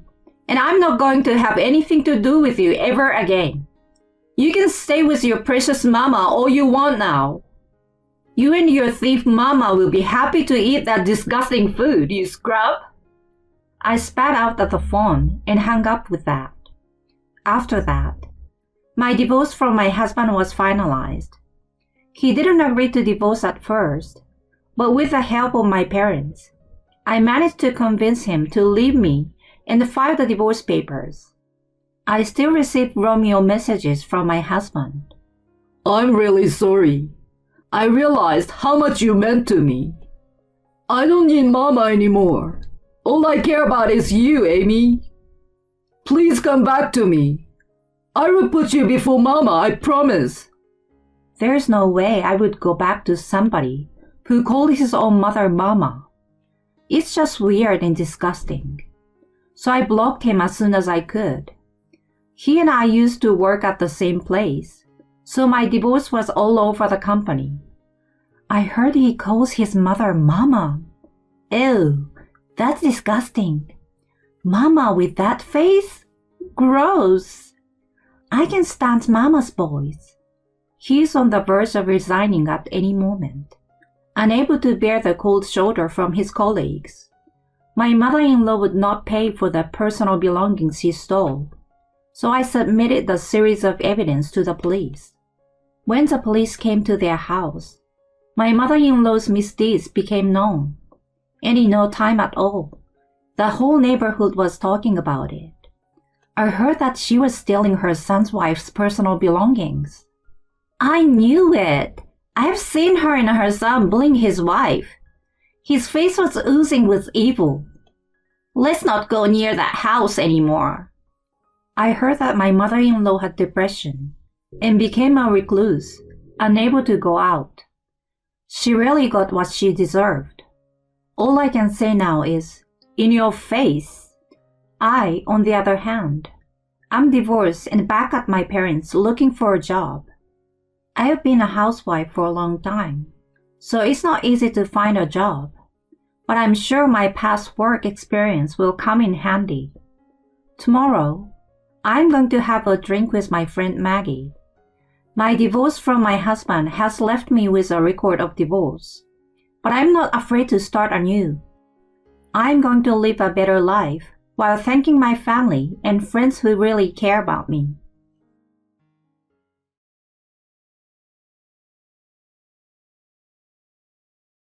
Who do you think you are, acting all high and mighty? There are plenty of women who can replace you as a wife, you know. You better watch your mouth. I had enough of my mother-in-law's oppressive behavior. Understood. Well, I'll leave as you wish. A few days after moving out of the house, she showed up with a swollen face in front of me. I'm sorry. I want you to forgive me. Please. I'm Hazel, a 30-year-old homemaker. It's been 2 years since I married Daniel. Our story goes back to our university days. Back then, I was working part-time at a convenience store and he joined as a new part-timer. He was a freshman, a year younger than me. Surprisingly, we found out we attended the same university. We were also in the same major, so we hit it off during overlapping shifts. We enjoyed chatting about easy classes to take and interesting clubs. We continued working at the same place throughout our university years. Even after I got a real job, we stayed in touch, offering advice during his job hunts. Eventually, he joined the workforce, and that's when we became serious. We both worked hard at our jobs, and managed to spend our days off together, sometimes going back and forth between our places. After being together without any drama for about 3 years, we decided to move in together. Living with him was a blast. We picked out furniture and appliances together, and even bought matching dishes. I always dreaded parting at the end of our dates, so it made me happy to come back to the same place and wake up next to him every day. We really got along well and enjoyed living together. About a year later, he popped the question, and we decided to tie the knot. 8 years since we met. 4 years since we started dating. And I've always loved you. My feelings for you keep growing. You'll always be the most important person to me. So marry me, and let's spend the rest of our lives together. My feelings for you haven't changed since we started dating. I look forward to our future together. Hence, the wedding preparations began. First, we went to introduce ourselves to each other's family. Since we had been together for a long time and lived together, he had already met my mom. As for my dad, it was his first time meeting Daniel, but my mom had spoken highly of him, so he seemed to trust him already. The impression was good from the start, and we had a cheerful time together. My dad was impressed by Daniel and gave us blessings for our marriage.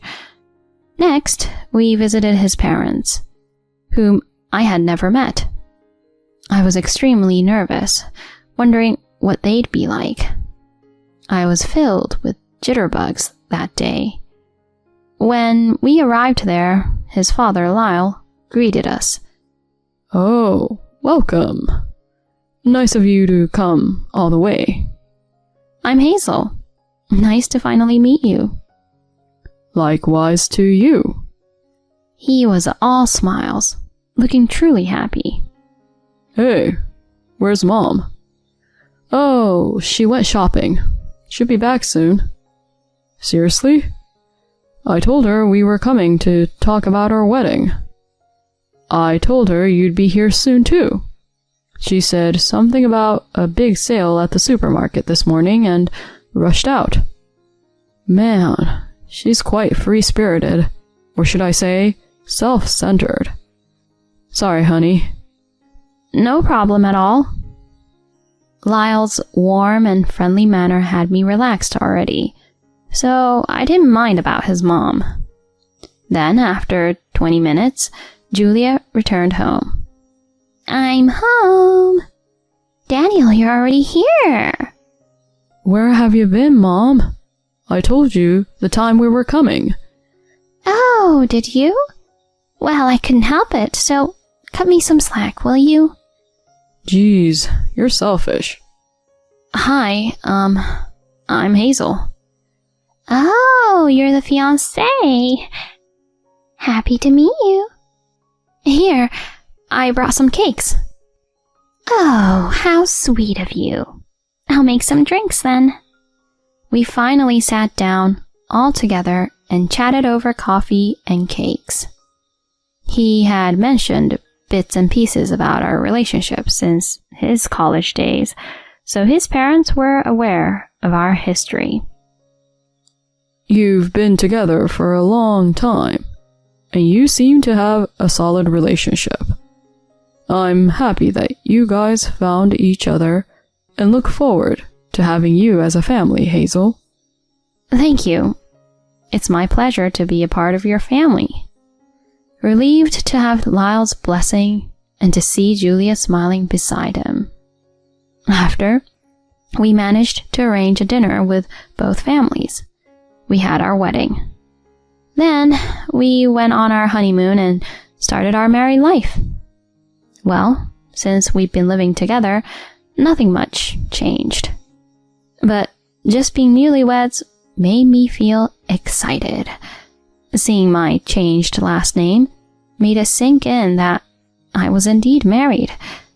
Both of us had lived alone before, so cooking and cleaning weren't an issue. We shared household chores while focusing on our work. Our new life was fun, and time flew by. Before I knew it, 2 years had passed, and we were still going strong, very much in love. However, something happened that changed our circumstances around that time. It all began when Lyle had an accident that led to a fractured leg and was required to stay in the hospital for a while. Dad, are you okay? Oh, sorry to worry you.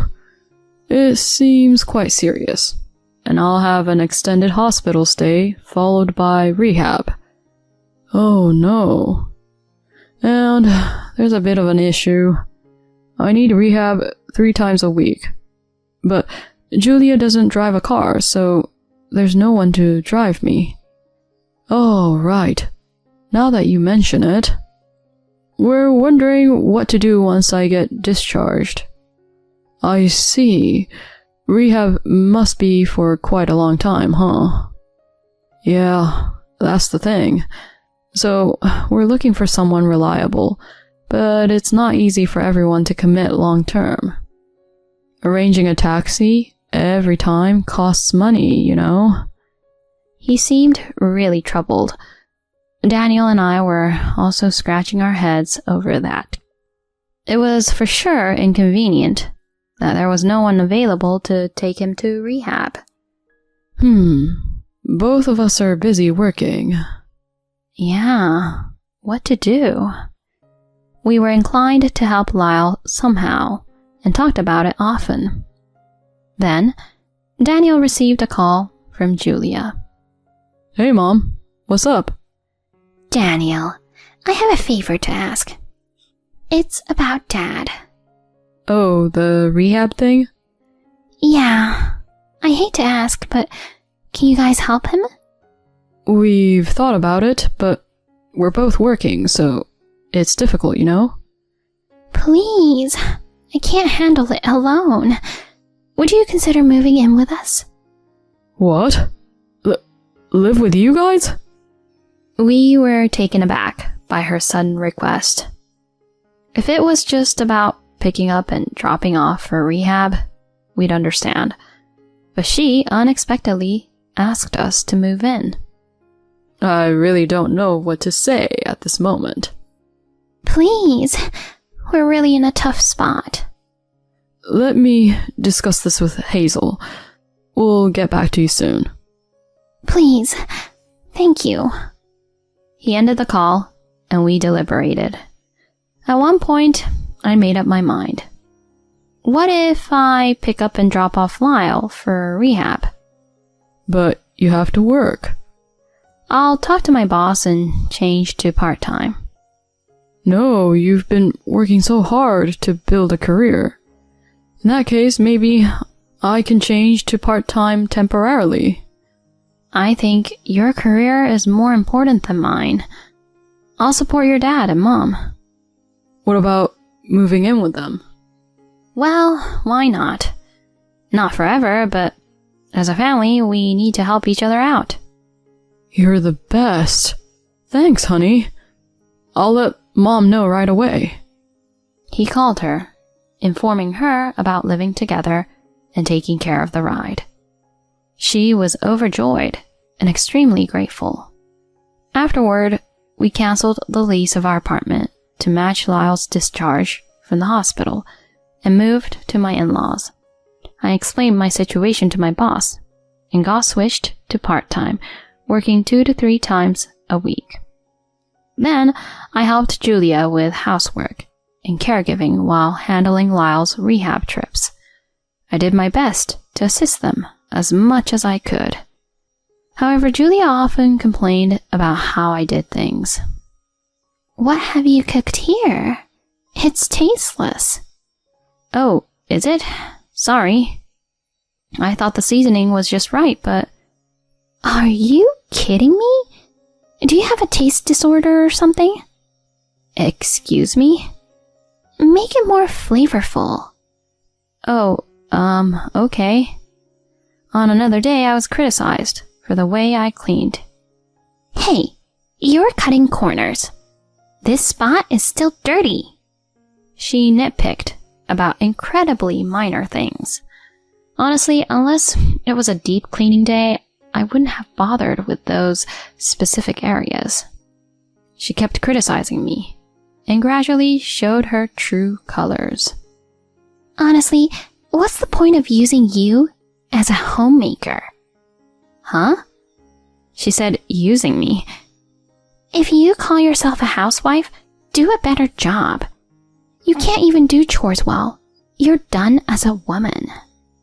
She kept insulting me. Why did she have to say such things? It seemed like she enjoyed tormenting me. Maybe suggesting we live together was to bully me from the start. It was enough to make me think about such things. I think I'm quite capable of taking care of the chores. Even objectively, I believe I did the housework properly. And she left everything to me. I managed the chores, took care of Lyle's rehab trips, and even provided caregiving. Despite all that, she kept complaining about me and did nothing herself. Shut up! You overestimate yourself way too much. To be honest, you're not good at all. I pity Daniel for having a wife like you. Her nastiness pushed me into a dark place, but I couldn't talk to Daniel about it. It was partly my hesitation, but he was really busy with work and was frequently away on business trips. I didn't want to cause unnecessary worries when he already had a lot on his shoulders. Ideally, I wanted to solve it on my own. Also, there was a reason I managed to endure all this. It was because Lyle was incredibly kind and treated me well. He always appreciated me when I drove him or took care of him, and always had interesting stories to share. I enjoyed spending time with a knowledgeable and articulate Lyle. So, even though Julian mistreated me, spending time with him somewhat relieved the stress. Well, until her harassment became so extreme that the balance tipped towards the stress. I dealt with those struggles alone, every day. One day, Lyle complained of chest pain, and we had to rush to the hospital. He was treated immediately, but as a precaution, he needed to stay in the hospital to undergo further tests. What was unfortunate was that Daniel had a business trip for a few days at the same time. I was at my wit's end. During that time, I was going to be left alone with Julia. I was certain she would bully me as she pleased. As expected, the moment I became alone with her, she started nitpicking about everything. You're such an incompetent woman, you know that? Can't even handle housework, have no charm, and yet you seem to sit on a throne or something just because Lyle favors you. What? No, I don't think so. Who knows? You're not trying to seduce him, are you? Please, don't say such stupid things. I'm doing my best to support him. But what about you? You just pass everything to me and only complain. I couldn't help but talk back to her from the frustration that had been building up inside me. Then, she got furious, her face turning beet red. Who do you think you are? Acting all high and mighty? There are plenty of women who can replace you as a wife, you know. You better watch your mouth. I had enough of her oppressive behavior. Understood. Well, I'll leave as you wish. She gave me a smug look. Oh, great. Just do that. And don't you dare come back. Leave Daniel too. Ignoring her, I started packing my stuff. I wanted to get away from her as soon as possible. I had to hold off on telling Daniel until later, but I knew he'd understand. As soon as I finished packing, I went to my parents' house.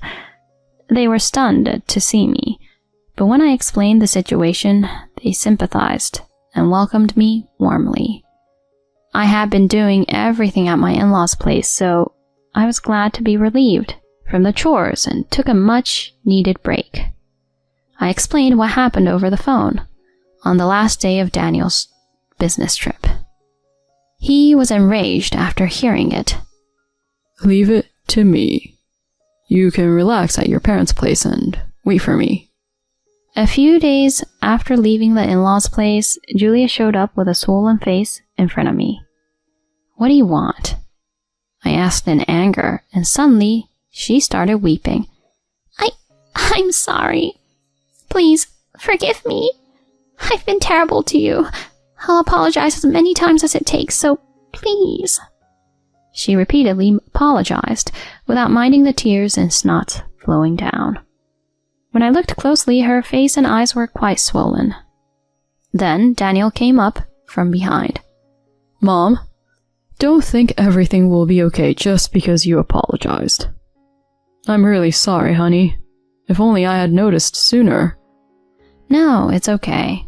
I'm at fault for not mentioning it earlier. By the way, what happened to her face? Oh, about that. He explained the background. The day he returned was the same day Lyle came back from the hospital after the tests. As soon as Lyle arrived, he asked her why I wasn't around. She triumphantly answered, I kicked her out. She was trying to seduce you. To which Lyle exploded in anger. God darn you. She was sincerely taking care of me. What the heck have you done, throwing out such a kind person? Julia didn't expect him to get that angry and was utterly shocked. And at that moment, Daniel arrived home. Knowing the situation, he teamed up with Lyle and confronted her. They scolded her for hours, and she apologized to both of them until she ran out of tears. Because of that, her face and eyes ended up swollen. Then she was ordered to apologize to me, which led her to come to my parents' house. Thank you for your apology, Julia. So then... However, I can't forgive you. Oh, but why? How much do you think I've suffered? If I had done something wrong, I'd apologize. But clearly you are getting a kick out of bullying me, right? Do you think I can forgive being treated like a toy? I don't know if I can ever forgive you. No matter how much you apologize, I won't accept it. Oh, no, please. If you don't forgive me, I'll be kicked out of my home. I'll apologize as many times as you want. I'm begging you. So you just want to protect yourself, right? How can I forgive you if you're not even sincerely remorseful? I don't want to see you again, and I'll cut ties with you. I only want Daniel and Lyle around. Mom, this is our decision. Since you've tormented her, I can't turn a blind eye. I want nothing to do with you from now on. Please, don't say that, Daniel. How did it come to this? She crumbled to her knees. Daniel took the dejected Julia back home. Since she didn't get my forgiveness, Lyle kept his word and kicked her out of the house. After being thrown out, she was served divorce papers and ended up alone. She had no one else to rely on and found herself in a lonely life with no money at all. Currently, she's living in a rundown apartment and working a low-paying job. On the other hand, Daniel and I remained in the family home with Lyle, living happily together as a trio. Recently, we found out that I'm with a child. We're eagerly anticipating the day when we welcome the new addition to our family. Our life is much more peaceful and filled with laughter now.